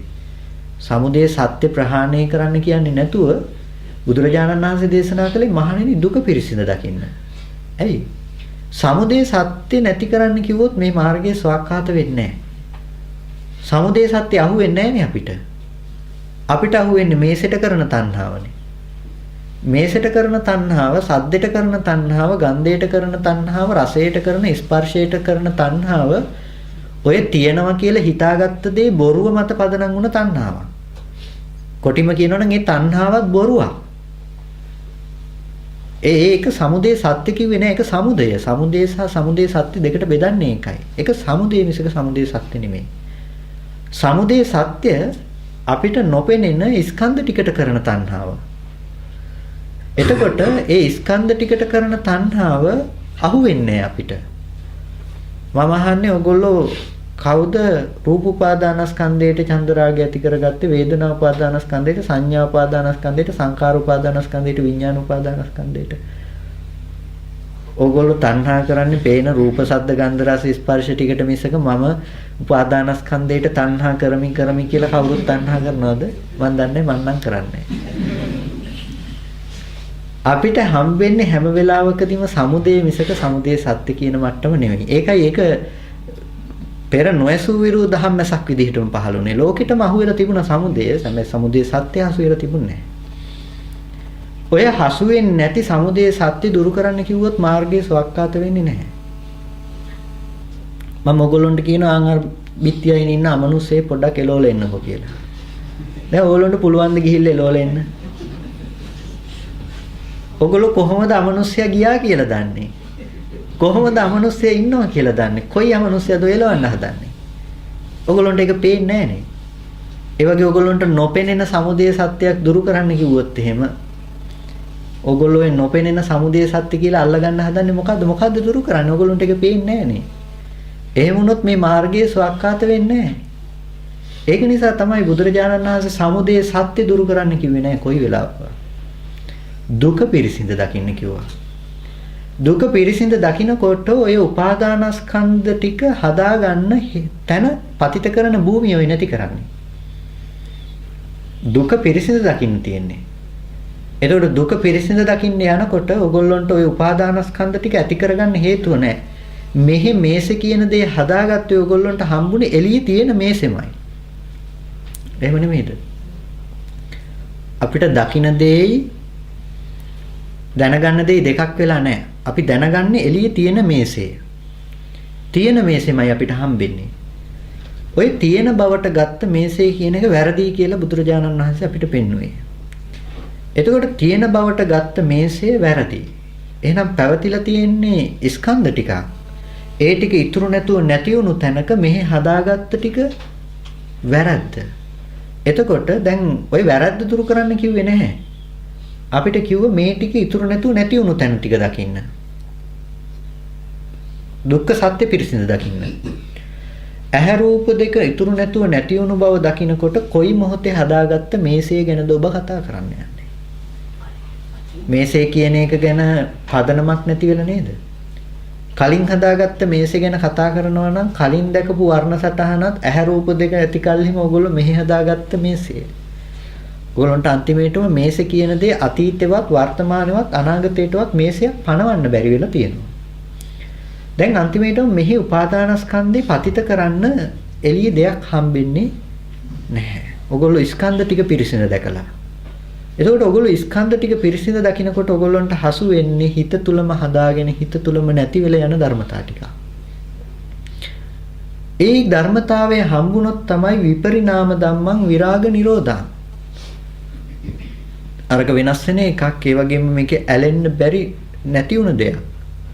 දැන් ඔයගොල්ලෝ තණ්හා කරන්න හදන්නේ කොයි මේසෙටද? රූපේ ඉතුරු නැතුව නිරුද්ධ වුණා නම් රූපේ කියන පැත්ත. ওই රූපෙන් මේසේ ආවෙත් නැත්තම් ওই වර්ණ රූපේ පැත්තකට ගිහිල්ලා තියෙනකොට ඒක නැති වෙච්ච දේ නා. ඔය නැති වුණ දේ ගැන ඔයගොල්ලෝ කොතන හදාගත්ත මේසෙටද තණ්හා කරන්නේ? ඔය තණ්හාව පතිත කරන්න අන්තිමට මේසයක් හම්බෙලා නැහැ ඔයගොල්ලන්ට. ඔය සමුදේ තියාගන්නත් තැන හම්බෙලා නැහැ. සමුදේ සත්‍ය පණවන්න තැනක් හම්බෙලා නැහැ. දුක්ඛ සත්‍යෙම හැදිලා දුක්ඛ සත්‍යෙම ඉතුරු නැතුව නිරුද්ධ වෙන තැනක් ගැන. නිරෝධ සංඥාවක් කෙලඹ සිටිලා. ඒ කෙනාට කවදාවත් පවතින ලෝකයක් හම්බෙලා නැහැ. එතකොට ඒතරිහිච සබ්බං රූපං අනිච්චං දුක්ඛං විපරිණාම ධම්මං. මෙන්න මේ විදිහට සියලුම රූපය අනිත්‍ය දුක සහ වෙනස් වෙන ස්වභාවයෙන් යුක්ත විදිහට ඒව මේවන් යථා භූතං සම්මප්පඤ්ඤාය පස්සතෝ. මෙන්න මේ විදිහට යථා භූත වූ ස්වභාවයේ මනා නුවණින් දකින කෙනාට යේ ශෝක පරිදේව දුක්ඛ දෝමනස් උපායාස යම් ශෝක පරිදේව දුක්ඛ දෝමනස් උපායාසයක් තියෙනවා නම් ඔගොල්ලෝ මොකක් ගැන හිත දාන්න යන්නේ? දරුවා ලෙඩ වුණා කියලා ඔයගොල්ලෝ වැළපෙන්න අඬන්න යනවා නම් කොයි දරුවද ලෙඩ වුනේ දැන්? මේ පහුගිය තප්පරේ තිබුණු රූපෙද ඔය ලෙඩ වුණා කියන්න හදන්නේ. ඒක නැති වෙලා ඉවරයි. ඊට කලින් තප්පරේ තිබුණු රූපෙද ඔය ලෙඩ වුණා කියන්න. නෑ ඒකත් නැති වෙලා ඉවරයි. දැන් ඕගොල්ලන්ට එක දිගට ජීවත් වුණ දරුවා හම්බ වෙන්නේ නැතිකොට ඒ දරුවා විඳපු මාව හම්බෙන්නෙත් නැතිකොට දැන් ඕගොල්ලන්ට මේ මොහොතේ විඳින ඕගොල්ලන්ට මොන දරුවා ගැනද ඉපදිලාද ශෝක කරන්න හම්බෙන්නේ? දරුවා නොහට ගන්න බවට ගිහිල්ලා. ඔය පරිදේවේ කරන්න විදිහක් නැති වෙලා. ඔය ශෝක පරිදේව දුක්ඛ දෝමනස උපායාස ටික ඕගොල්ලන්ට පවත්තන්න බිම හම්බෙලා නැහැ. එතකොට ඕගොල්ලෝ ඒ දුකෙන් මිදිලා. තේසම් පහනානපත් පරිතස්සති. ඒ ටික ප්‍රහීන වෙනකොට යාන පරිතස්සති තැති ගන්න හේතු නැහැ. අපි තැති ගන්නේ අපි බය වෙන්නේ හැම වෙලාවකදීම අපි කැමති නිත්‍ය දේ නැති වෙයි කියලා. ලෝකේ තියෙන දේ එහෙට මෙහෙට වෙයි කියන බය තමයි අපිට හැම වෙලාවකදීම තියෙන. ওই බය හටගන්න හේත නැහැ. අපරිතස්සං සුඛං විහෙරති. ওই බය නැති කෙනා සැපසේ වාසය කරනවා. මොනව නැති වෙයි කියලාද බය? අර මේගේ වහින්න කියලා බමුණෙක් කියනකොට කියන්නේ ඒ මේගේට වහින්න කියලා බුදුරජාණන් වහන්සේ.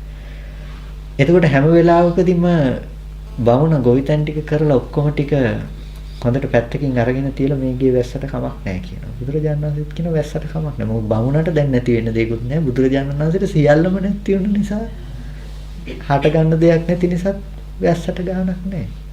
එයාට බය වෙන්න දෙයක් නැහැ. මොන වැස්සක් ආවත් එයාට බය වෙන්න දෙයක් නැහැ. දැන් මුහුද ගොඩ ගලාගෙන එනකොට එයාට බය වෙන්න දෙයක් නැහැ. ඔය කොයි මාවද නැති වෙයි කියන්නේ. ඔයගොල්ලෝ නම් බැරල් එකක් හරි හොයයි බහැලා එල්ලිලා ඉන්නේ. ඔය කොයි මාවද නැති වෙයි කියන්නේ. එයාට මාව පණවන්න තැනක් නැතිකොට එයාට බය වෙන්න හේතු නැහැ. ඔය තමන්ට තමන් රැස් වෙන සිද්ධිය තුල ඔයගොල්ලන්ට ඊයේ ඉඳලා ජීවත් වුණ මම නැති වෙයි කියලා බයයි. අවුරුදු ගානක ඉඳලා හිටපු මම නැති වෙයි කියලා බයයි. ওই බය ඇති වෙන්නේ අපි බය ගැන කතා කරාට ওই බය කෙලෙසයක්. අපි බයයි කියලා කිව්වට ওই බය කෙලෙසයක්. ওই බය නැහැ රහතන් වහන්සේට. ওই බය බලන්න පුළුවන්.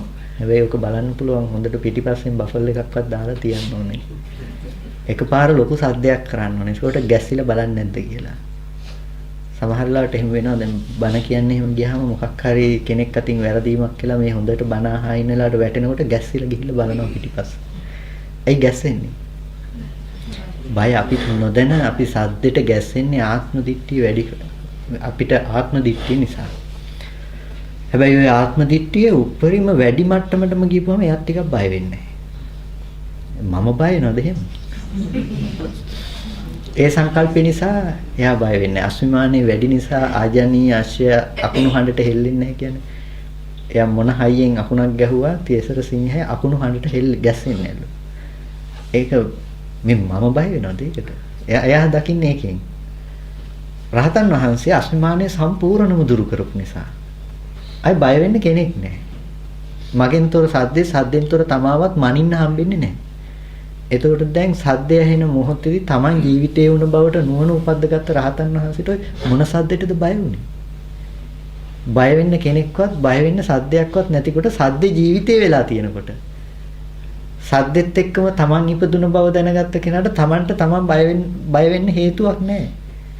අපිට අපි දකින්නේ නැහැ මේ Tamanමයි කියලා. ඇත්තටම අපි බය අපිට.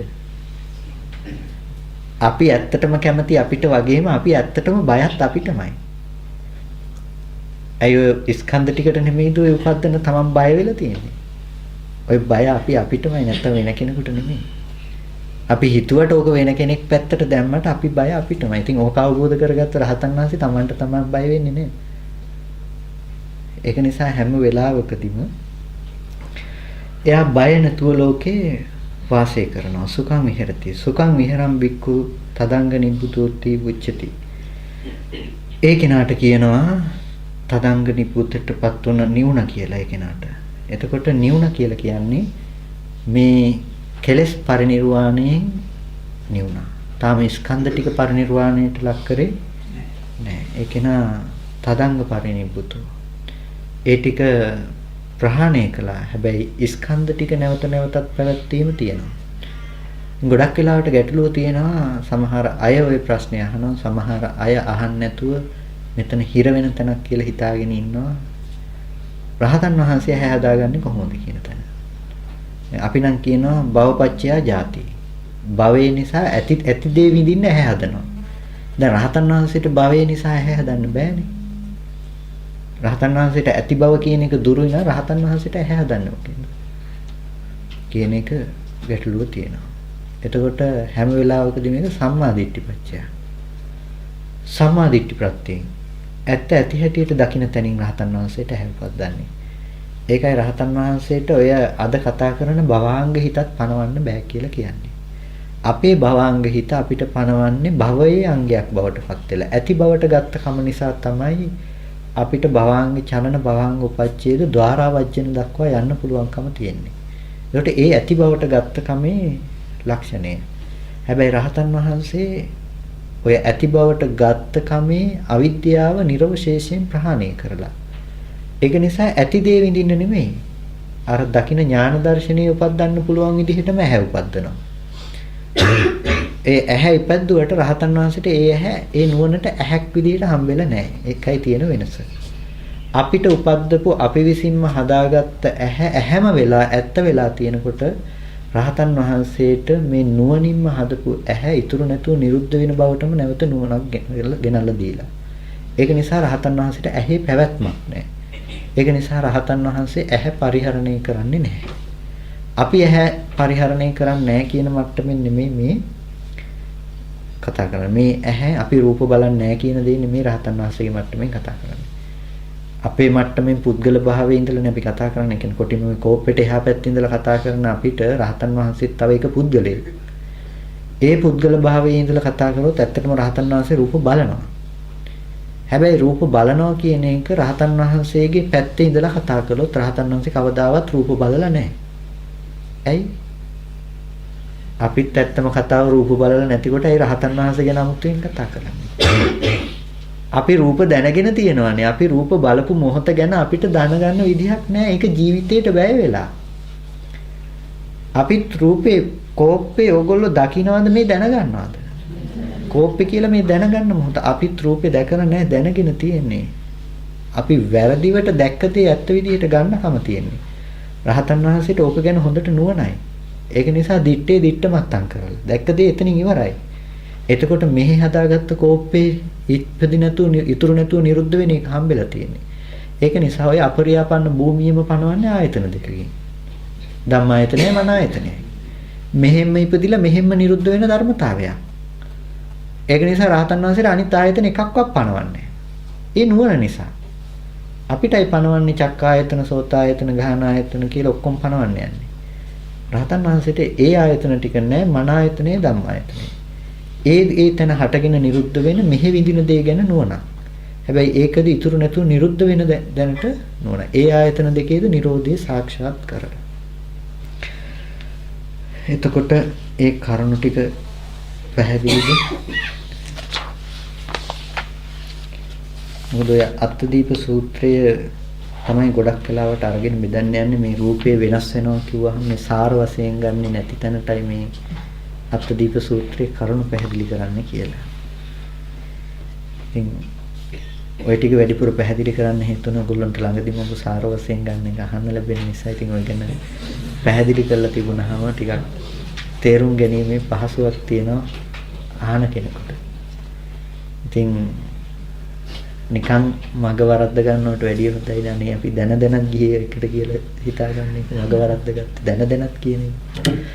එතකොට හැම වෙලාවකදීම හිතන්න පැතිකඩක් වෙන්නේ මේ විදිහට ගත්තොත් මේ විදිහේ ප්‍රශ්න සමූහයකට පිළිතුරු සපයන්න වෙනවා. ඒක නිසා ඒක දැනගෙන ඉන්න එක වඩා හොඳයි. ඒ කියන්නේ ඔය සාර විදිහට ගැනීම තුළ මේ ඇති අනිත් ප්‍රශ්න ටිකට මොකද්ද සාර විදිහට ගන්නෙ? එතකොට අන්තිමේටම අහන්නේ අර ප්‍රශ්නෙම තමයි. සාමාන්‍ය කෙනෙක් අහන ප්‍රශ්නෙම අහනවා අන්තිමේටම කතා කරන්න ගියාම. එතකොට එළියේ දෙයක් ඇත්තෙම නැද්ද? වර්ණ සටහන ආවේ මොකෙන්ද? අපව අර සාමාන්‍යයෙන් ධර්මයේ අලුතෙන්ම ඉගෙන ගන්න නොදන්න කෙනා අහන ප්‍රශ්නෙම නැවත අහනවා. එතකොට එළියේ දෙයක් තිබ්බෙම නැද්ද? එතකොට මොකක්ද ඔය ආව කියන්නේ? එතකොට ඔය කියන්නේ රූපේ නැහැ කියන්න ගිහිල්ලානේ. තේරෙන්නේ නැහැ මේ රූපේ නැහැ කියනව නෙමෙයි මේ හේතු ටික ඇති කල්ලි මේක පනවනවා හේතු ටික නැති වෙනකොට රූප නිරෝධය පනවනවා කියන එක. අපිට ඕනේ එළියේ තියනවා කියන්න. ඒක නිසා ඒක තියෙනකොට තමයි මෙහි චන්දරාගය ඇති කරගෙන තියෙන්නේ කියලා. ඊට පස්සේ අනික් කාරණාව අපි විපාක වේදනාව ඔක්කොම විඳිනවා. හැබැයි රහතන් වහන්සේ විඳින්නේ චලංග සමන්නාගත උපේක්ෂාව. ආයතන 6ෙන්ම රහතන් වහන්සේ උපේක්ෂාව විඳිනවා. කොහෙන් අරමුණක් ආවත් උපේක්ෂාව. වටාපතේ උපේක්ෂාව නෙමෙයි රහතන් වහන්සේ දකින්නේ. මේ Nirodha තුල එළඹ සිටි උපේක්ෂාව. හැබැයි මේ වටාපත කියන එක සැපසහගත අරමුණක් වුණොත් රහතන් වහන්සේටත් වටාපත නැමැති සැපසහගත අරමුණෙන් මිදෙන්න බෑ. ඉතින් ඒකට නගන තර්කයක් දැන් සුවඳ આવොත් රහතන් වහන්සේට සුවඳ නැද්ද? එතකොට ගඳක් ආවොත් රහතන් වහන්සේට ගඳ නැද්ද? දැන් එළියේ ඒ ගඳ එක දිගටම පවතින්නේ නැද්ද කියලා. මං කව ගඳ එක දිගටම පැවතුනත් අපි කොහොමද ගඳ එක දිගටම පැවතුණා කියලා දන්නේ කියලා. බේරවැව වටේටම මිනිස්සු ඉන්නවා. දැන් ගඳ තේරෙනවද ඒ දවස්වල නම්? දැන් ගඳ නැහැ. දැන් ගඳ තේරෙනවද? නෑ. එතකොට ඒක ඒගොල්ලන්ට සාමාන්‍ය දෙයක් නේ. අලුතින් ගියා අපිට තේරුණාට එතන ඉන්න කෙනාට ඒක එයාගේ ජීවිතේ, ඒක එයාගේ නැහැ සාමාන්‍ය මට්ටම වෙලා. ඒක නිසා අලුතෙන් යාට ඒක ගන්ධායතනෙට ගැටලුවක් නැහැ. එතකොට කියන එක එයාගේ අකුසල විපාකයක් කිව්වා. බේරවැව ළඟ ඉන්න එක අකුසල විපාකයක් එතකොට ඒක අකුසල විපාකයක් නම් එයාට ඒ ගඳ එයා විඳින්න නැති එක අකුසල විපාකෙද එතකොට එයාගේ. එහෙම පණවන්න බෑ. බාහිර භෞතික වස්තුව පැත්තෙන් අරගෙන ඒක යාට එහෙම පණවන්න බෑ. ඒක අකුසල විපාකයක් කියලා පණවන්නේ කොහොමද? අපිට හැම වෙලාවකදී මේන ගඳ සුවඳ අකුසල විපාක ප්‍රත්‍යයෙන් හැදෙන ගඳ සුවඳක් නෙමෙයි මේ. ඒ ආරම්භය අපි මෙහි ඇති කරගන්න ධර්මතා ටික අනුවයි අපිට නව කර්ම ටික හැදෙන්නේ. ඒ හැම කර්මයේම හේතු වෙන්නේ අපිට නහය හදන්න හේතු වුණ ප්‍රවෘත්ති කර්මයක් යනවා එක දිගට. ප්‍රතිසන්දි කර්මයේ වෙනයි කුසල අකුසල හේතුවෙන් හදන. හැබැයි මේ මොහොතේ ප්‍රවෘත්ති කර්මය හැම වෙලාවකදීම භවයේමත් හදනන් අරගෙන යන දෙයක්. ඒකයි මේක අවිද්‍යාව ප්‍රත්‍යයෙන් කියලා කිව්වේ. ප්‍රතිසන්දිය හැම වෙලාවකදීම තණ්හාවෙන් හදන දේ. තණ්හා මූලිකව හැදුවේ ඒක. පටිච්චසමුප්පාදේ තණ්හා මූලිකව අවිද්‍යාව මූලිකව කියලා දෙකට බෙදනවානේ. අවිද්‍යාව මූලිකය හැම වෙලාවකදීම මේ මොහොතේ ප්‍රවෘත්ති අරගෙන යන්නේ අවිද්‍යාව මූලිකයෙන්. අරක තණ්හා මූලිකව. එතකොට එයාට පණවන්න පුළුවන් අකුසල විපාක කුසල විපාක. හැබැයි මේක යන්නේ අවිද්‍යාව මූලිකව. ප්‍රවෘත්ති අරගෙන යන්න දැන්. එතකොට ඒක පණවන්න බෑ කුසල විපාකද අකුසල විපාකද කියලා. හැම වෙලාවකදීම ඒ ආරම්භය මෙහි හදාගන්න එකට කැමතිද අකමැතිද කියලා. දැන් ධූරියෙන් සුවඳ එනවා කෙනෙකුට. එතකොට කුසල විපාක වෙන්න ඕන, කෙනෙකුට අකුසල විපාක වෙන්න ඕන. නෑ, ගන්ධය ආවේ ගන්ධයේ විදිහට. ඒකට කැමැති වෙන අකමැති වෙන එක අපි තුල හදාගත්ත දේ. අපිට ගහන ආයතනේ හැම වෙලාවෙම උපේක්ෂා සහගතයි. ගන්ධයේ තිබුණේ නෑ සැප දුක් හදලා දෙන ගතිය. ඒක නිසා අපිට හැම වෙලාවකදීම වස්තුව පැත්තෙන් නම් මනින්න බෑ. ආයතන ටික හදාගන්න පැත්තෙන් විතරයි අපිට කතා කරන්න පුළුවන්කම තියෙන්නේ හැම මොහොතකම. එතකොට ආයතන ටික හදාගන්න පැත්තෙන් කියලා කියන්නේ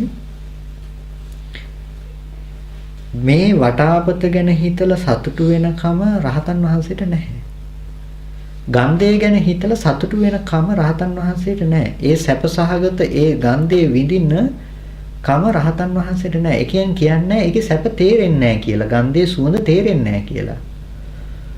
සුවඳ ජීවිතේ වෙලා නම් තමන්ගෙන් තොර සුවඳක් සුවඳෙන් තොර තමනුත් හම්බෙන්නේ නැහැ කියන කතාවක් මේ කියන්නේ. ඒක හොඳට දකින්න. තමන්ගෙන් තොර සුවඳක් සුවඳින් තොර තමනුත් හම්බෙන්නේ නැහැ. අපිට මගෙන් තොර සුවඳ හම්බෙනවා. ඒකට සුවඳ විඳින මම ඉන්නවා. දැන් මට ඒ සුවඳ විඳින්න ඕනේ හැම වෙලාවකදීම. එතකොට ওই සුවඳ නැති වෙනකොට මට පුද්ගල භව අනුව දුක විඳින්න පුළුවන්කම තියෙනවා. ගඳ එනකොට මට දුක විඳින්න පුළුවන්කම තියෙනවා. දැන් රහතන් වහන්සේට අන්න ඔය පුද්ගල භව දුරු වෙලා. ඒ පුද්ගල භව දුරු කරගන්න පුළුවන් උනේ ඒක ඥාන දර්ශනයක් නුවණක් නිසා. සුවඳ හැදෙන මොහොතේදී තමන්ගෙන් තොර සුවඳ සුවඳින් තොර තමන්වත් හම්බෙන්නේ නැහැ. ඇයි ඒ සුවඳ විඳිනවා කියලා විඳින බවට හම්බෙන චිත්තචෛතසික ටික නම් තමන් උනේ. ඒ මොහොතේ හටගෙන නිරුද්ධ වුණා නම් චිත්තචෛතසික ටික. එතකොට දැන් මේ චිත්තචෛතසික ටික හටගෙන නිරුද්ධ වුණ ටික තමන් ඉතුරු නැතුව නිරුද්ධ වෙලා නම් එතකොට ඒ ගන්ධේම නෙමෙයිද තමන් වෙලා ඉතුරු නැතුව නිරුද්ධ වුණ බවට මේ නුවණ තියෙන්නේ. තමන්ගේ ලක්ෂණ ටික නිරුද්ධ වුණ බවට නුවණ තියෙන්නේ. එතකොට තමන්ගෙන් තොර ගඳ සුවඳ විඳින්න ගිහිල්ලා තමන්ව හදාගෙනත් නැහැ ගඳ සුවඳ හදාගෙනත් නැහැ රහතන් වහන්සේ. ගඳ සුවඳෙන් මිදිලා. ඒක නිසා ඒකට කැමති වෙන්න ගිහිල්ලා නැහැ. ඒකේ උපේක්ෂා සාගත වෙලා. අපිට ඔය උපේක්ෂාව නැහැ. අපි කැමති වෙනවමයි. අපි අකමැති වෙනවමයි. හේතුව මම ඉන්නවා. ගන්ධ එළිය තියනවා විඳින මම ඉන්නවා. මෙතෙන්ට ගැටුණ ටිකයි විඳින්නේ. ඒ වුණාට ඒ විඳින අපි හිතනවා ඒ ගන්ධ එළිය තියනවා කියලා. දැන් එළිය තියෙන දේ විඳින්න පුළුවන් මම මෙතන ඉන්නවා. දැන් ওই මම එළිය තියෙන දේ විඳිනවා. දැන් ඔන්න අපිට මේ යුද්ධය කරන්න පුළුවන්කම තියෙනවා. මට ගන්ධය ගැන සතුටු වෙන්න පුළුවන්, මට පුළුවන් ගන්ධය ගැන දුක් වෙන්න. එතකොට රහතන් වහන්සේ ඔන්න ඔය මානසික මට්ටමින් මිදිලා. මොකද ගොඩක් වෙලාවට නගන තර්කයක් රහතන් වහන්සේට ගඳ සුවඳ දැනෙන්නේ නැද්ද එතකොට? රහතන් වහන්සේට රස තේරෙන්නේ නැද්ද එතකොට? නෑ, රස දැනෙනවා. හැබැයි ඒ රස තමන් වුණ බවට නුවණයි. දිව තමන් නම් උනේ. දිවත් එක්කනම් රසය ඉපදුනේ, රසත් එක්කනම් දිව ඉපදුනේ. ඒක ඉතුරු නැතුව නිරුද්ධ නම්. ඒ අනුව රස මොකද්ද කියන එක හදාගත්තේ මේ පැත්තේ නම්. ඒ මෙහි හදාගන්න වෙලාවේදී අර රසය නෑනේ. හිතේ නාම ධර්ම ටික හැදෙන මොහොතේදී ඒ රසය තියනවද? නෑ, ඒ රසය නිරුද්ධ වෙලා ඉතුරු නැතුව නැති වෙලා. නැති වුණු තැනක තමයි මේ රස ගැන හිතනකම තියෙන්නේ. ඒකට තමයි හොද්දේ රස ගෙනල්ලා දුන්න තැන.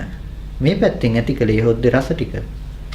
එතකොට හැබැයි අර දිවයි අර ගැටුණ රූපේ ඉතුරු නැතුව රස රූපේ නිරුද්ධයි. මේ දැනුම ඇති කරනකොට. එතකොට ඒ ඉතුරු නැතුව නිරුද්ධ වුණ තැනක මෙහි ඇති බවට ගත්ත මානසිකාරයේ නිසා යා ඒක දැක්කේ එළියේ තියෙන දේ හැටියට. ඔය එළියේ තියෙනකම නැති කරපු රහතන් වහන්සේ හැම වෙලාවකදීම දැක්කේ දිවේ රස රූපේ ඉතුරු නැති Nirodhaය. ඒක නිසා දැන් ඇලුනේ මොන රසටද? වින්දේ මොන රසද? ඒ මොහොතේ හැදුණු දිවයි ඒ මොහොතේ නිරුද්ධ වුණ රසයි හම්බෙන රහතන් වහන්සේට කොයි මොහොතේ තිබුණ රස ගැනද ඔය සැප වින්ද කියලා කතා කරන්නේ? ඔය සැප වින්දේ කවුද කියලා අහන්නේ රහතන් වහන්සේට හොද්දේ රස දැනුන්නේ නැද්ද කියලා අහන රහතන් වහන්සේකෝ. ඔය රස විඳින බවෙන් තොරව රහතන් වහන්සේ හිටියද? ඔය ටික පණවන්න බැරි වෙනවා රහතන් වහන්සේගේ නුවණට. ඔය හොද්දේ රස විඳින රහතන් වහන්සේ ඉඳලත් නැහැ, හොද්ද තිබිලත් නැහැ. ඒකයි ඇත්තම කතාව රහතන් වහන්සේට. එතකොට ඔය හොද්දේ රස විඳින කෙනයි හොද්දයි කියන දෙකම නෑ ඒ නුවණට. ඔය දෙකම තියෙන අපි තමයි කතා කරන්නේ රහතන් වහන්සේට එතකොට හොද්දේ රස විඳින්නෙම නැද්ද කියලා.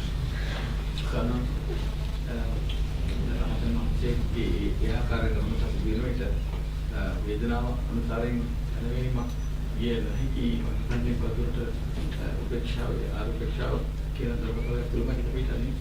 ඔව් ආර්ය උපේක්ෂාව කියන තැනමයි හිත පිහිටන්නේ චලංග සමන්නාගත උපේක්ෂාව කියන තැන. ඒ චලංග සමන්නාගත උපේක්ෂාව ගෙනල්ලා දෙන්නේ නිකන් නෙමෙයි. අර Nirodhe පෙන්නන කම නිසා. දැන් රස පණවන්නත් තැනක් නැත්තම් තමන්ව පණවන්නත් තැනක් නැත්තම්. එතකොට ඒ ආරම්භය උපේක්ෂායිනේ. ආයි මොකද්ද ඒ ගැන සැපවත් දුකවත් ඇති කරන්න තියෙන්නේ. සැප දුකත් අදුක්කම සුඛ කියන දෙක එකක් මේ තුනම ඇති කරන්න හොද්දක් හම්බෙලත් නැහැ. ඔක විඳින්න තමන් හම්බෙලත් නැත්තම්. ওই දෙකම ඉතුරු නැතුව නිරුද්ධ වුණ තැනක මෙහි හැදුන දේත් Nirodhe සාක්ෂාත් කරන රහතන් වහන්සේට කොයි මොහොතේ තිබ්බ හොද්දද රස කොයි මොහොතේ හිටියේ තමන් දෙක වින්දේ. ওই දෙකම පණවන්න තැනක් හම්බෙන්නේ නැහැ ඒ නුවණට. ඒක නිසා රහතන් වහන්සේ හොද්දෙනුයි කෙනාගෙනුයි මිදිලා. ඔය හොද්දයි කෙනයි ඉන්න අපි කතා කරනවා රහතන් වහන්සේ හොද්දේ රස විඳින්නෙම නැද්ද කියලා. නෑ බලනකොට අපි ඉන්න හොද්දයි තේරුම් ගන්න ඕනේ.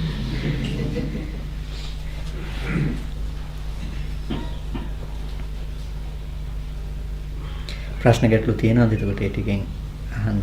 සමහරවිට අර විපරිණාම දුක කියනකොට දැන් අපිට දුකක් තිබුණා නම් ඒක විපරිණාම වෙනකොට සැපයි කියලා හිතන්න පුළුවන්. දැන් අපි තුමෝ දෙවියන් තිබුණා අපි දෙවියන් කියලා බලාපොරොත්තු වෙමින් ඉන්නකොට අපි කන්නාඩියෙන් දැක්කම ඒක නැති වෙලා තියෙනවා. ඔව් එතකොට ඒක සැපයි. හැබැයි ඒ සැප සම්පූර්ණම අර සමුදේ මත පදනම් වෙච්ච එක. දැන් සම්පූර්ණම අපිට ඔය සැප හදලා දෙන්න මූණ සහ ගෙඩිය කියන දෙකම එළියේ තිබ්බා. අපිට මූණ කියන එකත් ගෙඩිය කියන එකත් හම්බුනේ නැත්නම් ඉතුරු නැතුව වර්ණ සටහනේ නිරුද්ධ වුණ තැනක මෙහි හදාගත්ත දේ ඉතුරු නැතුව නිරුද්ධ වුණ බවට හම්බුණා නම් අතීතේ තිබුණු ගෙඩිය දැන් නැහැ කියන්න අතීතේ ගෙඩිය තිබුණාද අපිට? කොයි මොහොතේ ගෙඩිය ගැනද ඔය කතා කරන්නේ? කොයි මොහොතේ කෙනාද ඔය කතා කරන්නේ? මෙහි ස්කන්ධ ටික ඉතුරු නැතුව නිරුද්ධ වුණ තැනක කොයි රූපේ ගැනද ඔය ගෙඩියක් කියන කතා කරන්නේ අපි? අපිට ඒක පණවන්න තැනක් නැති වෙනවනේ. වර්ණ සටහන ඉතුරු නැතුව නිරුද්ධයි නම් වර්ණ සටහනේ පතිත වුණ ආලෝකයෙන් අපිට ගෙඩියක් කියන දේ ආවෙන්නේ නැත්නම් අපි ගෙඩිය විඳලා තියෙන අපේ මනසින් නෙමෙයිද සම්පූර්ණම? එතකොට මනසින් හදාගත්ත ගෙඩිය නෙමෙයිද දැන් ඔය හොඳයි කියලාත් නැවත එන්නේ? ඒ මනසේ හදාගත්ත ගෙඩියම නෙමෙයිද දැන් හොඳයි කියලාත් අපි හිතන්නේ? එතකොට දැන් අපිට හැම වෙලාවකදීම ඔය විපරිණාමය කියන දේ හදලා තියෙන්නේ මේ පැත්තෙන් හදපු මේ ගැට ගහන දේ මත.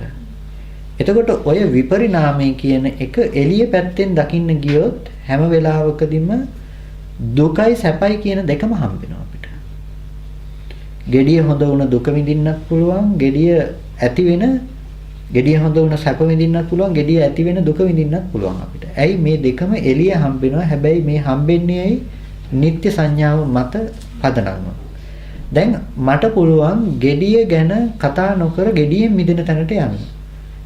අපිට පුළුවන් මූණට තණ්හා නොකර ඉන්නෝක සාර වශයෙන් ගන්නතු මේක ස්වභාවය මේකයි කියලා හිතලා. හැබැයි ඒකෙන් මම ඇලෙන්න තියෙන හේතුව නැති උනේ නැහැ. ඇයි මට ඇලෙන්න හැම වෙලාවකදීම මූණ හම්බෙනවා එළියේ.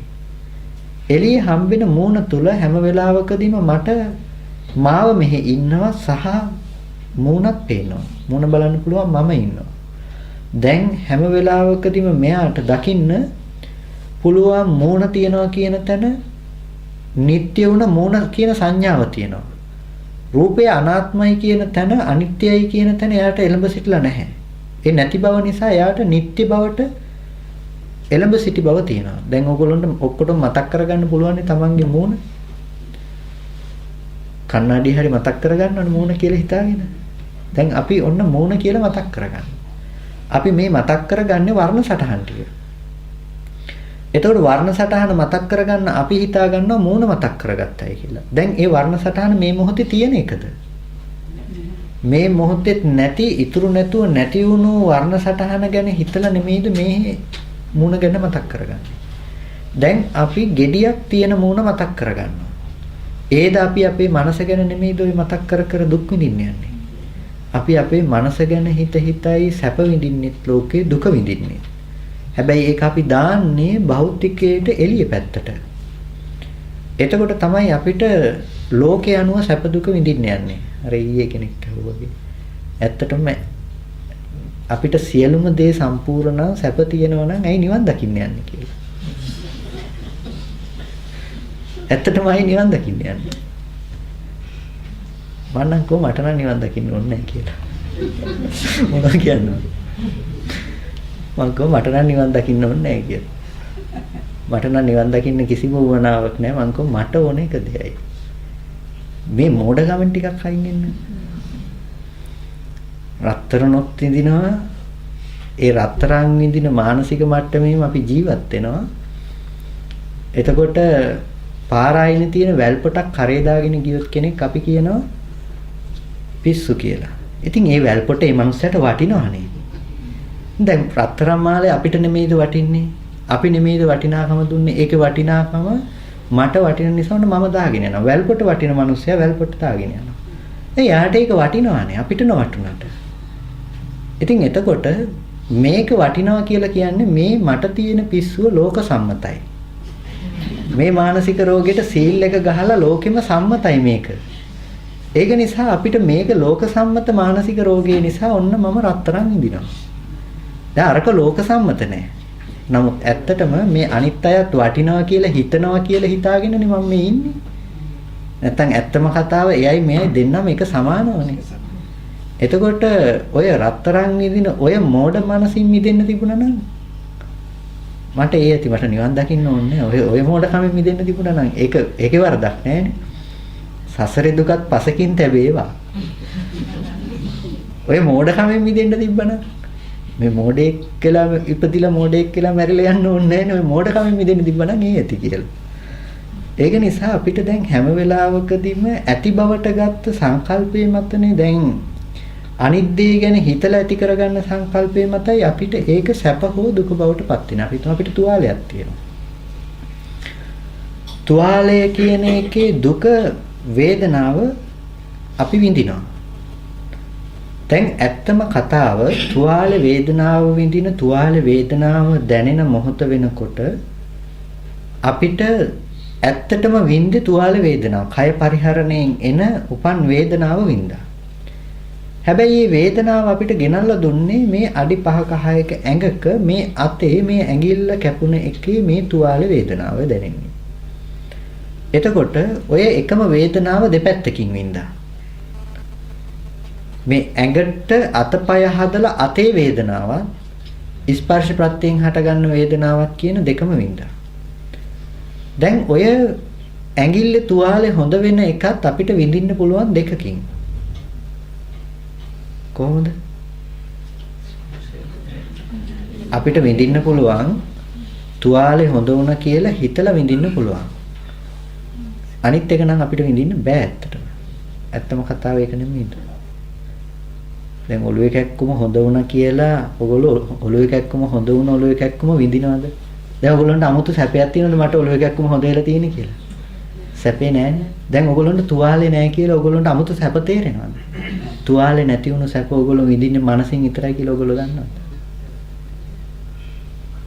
දැන් ගන්න නිර්ණායකයක් තමයි සාමාන්‍යයෙන් ඔළුවේ කැක්කුම තියෙන ඔළුවේ කැක්කුම අනිත්‍ය වුණොත් ඒක සැපයිනේ කියලා. නෑ ඔළුවේ කැක්කුම අනිත්‍ය වුණොත් සැප ඇවිල්ලා නෑ.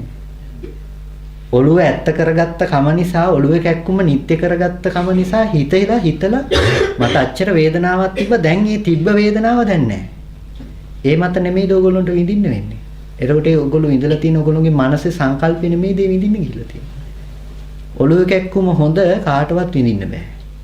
තුවාලේ හොඳ වීම කාටවත් විඳින්න බෑ. මොකද එහෙම වුණොත් ඕගොල්ලෝ කියනවා කාය සම්පස්සයෙන් තොරවත් කාය සම්පස්සේ උපදිනවා කියලා. ඔට්ටබ්බෙන් තොරව කාය සම්පස්සේ උපදිනවා කියනවා. තුවාල වේදනාව ලැබුණේ ස්පර්ශ ප්‍රත්‍යයෙන් හදාගත්ත තුවාල වේදනාවනේ.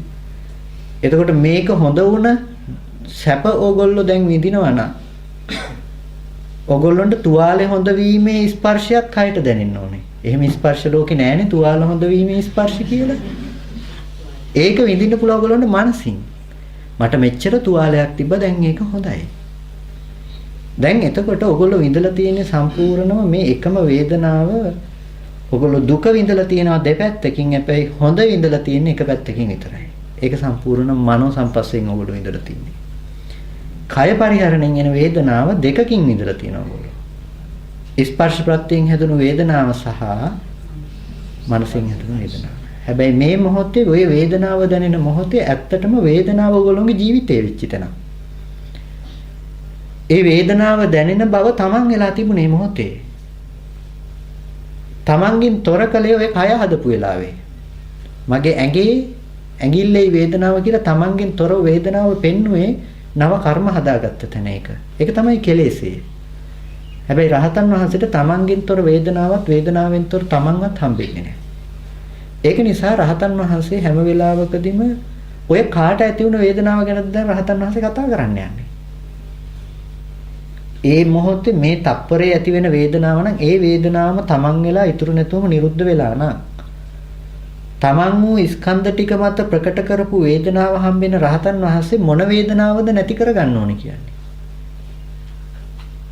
රහතන් වහන්සේට නැති වෙන්න තමන්ගෙන් තොර වේදනාවකුත් තමන්වත් වෙනම හම්බෙලා නැහැ. ඒක නිසා රහතන් වහන්සේ එකම දුක දෙආකාරයකින් විඳලා නැහැ. අපි වෙනම හම්බෙන නිසායි ඒක අපි දෙකක් කරලා විඳින්නේ. රහතන් වහන්සේ කය පරිහරණයෙන් එන වේදනාව විඳින්නේ නැහැ කියනෝ නෙමෙයි ඒක දැනෙනවා. හැබැයි කයේ වේදනාව කරගෙන ඒක විඳින්න යන්නේ. ඒ කෙලෙසෙන් මිදිලා. එතකොට රහතන් වහන්සේ කොයි වෙලාවේ තිබුණ ගෙඩියෙන්ද රහතන් වහන්සේට වේදනාව ආවේ? ඒ වෙලාවේ ඒ ස්පර්ශයේ වේදනාව වෙලා. අපි මූණ ගෙඩිය විඳින්නේ වේදනාවද මූණද විඳින්නේ? අපි වේදනාවන විඳින්නේ. වේදනාවට ගෙඩි තිබුණද?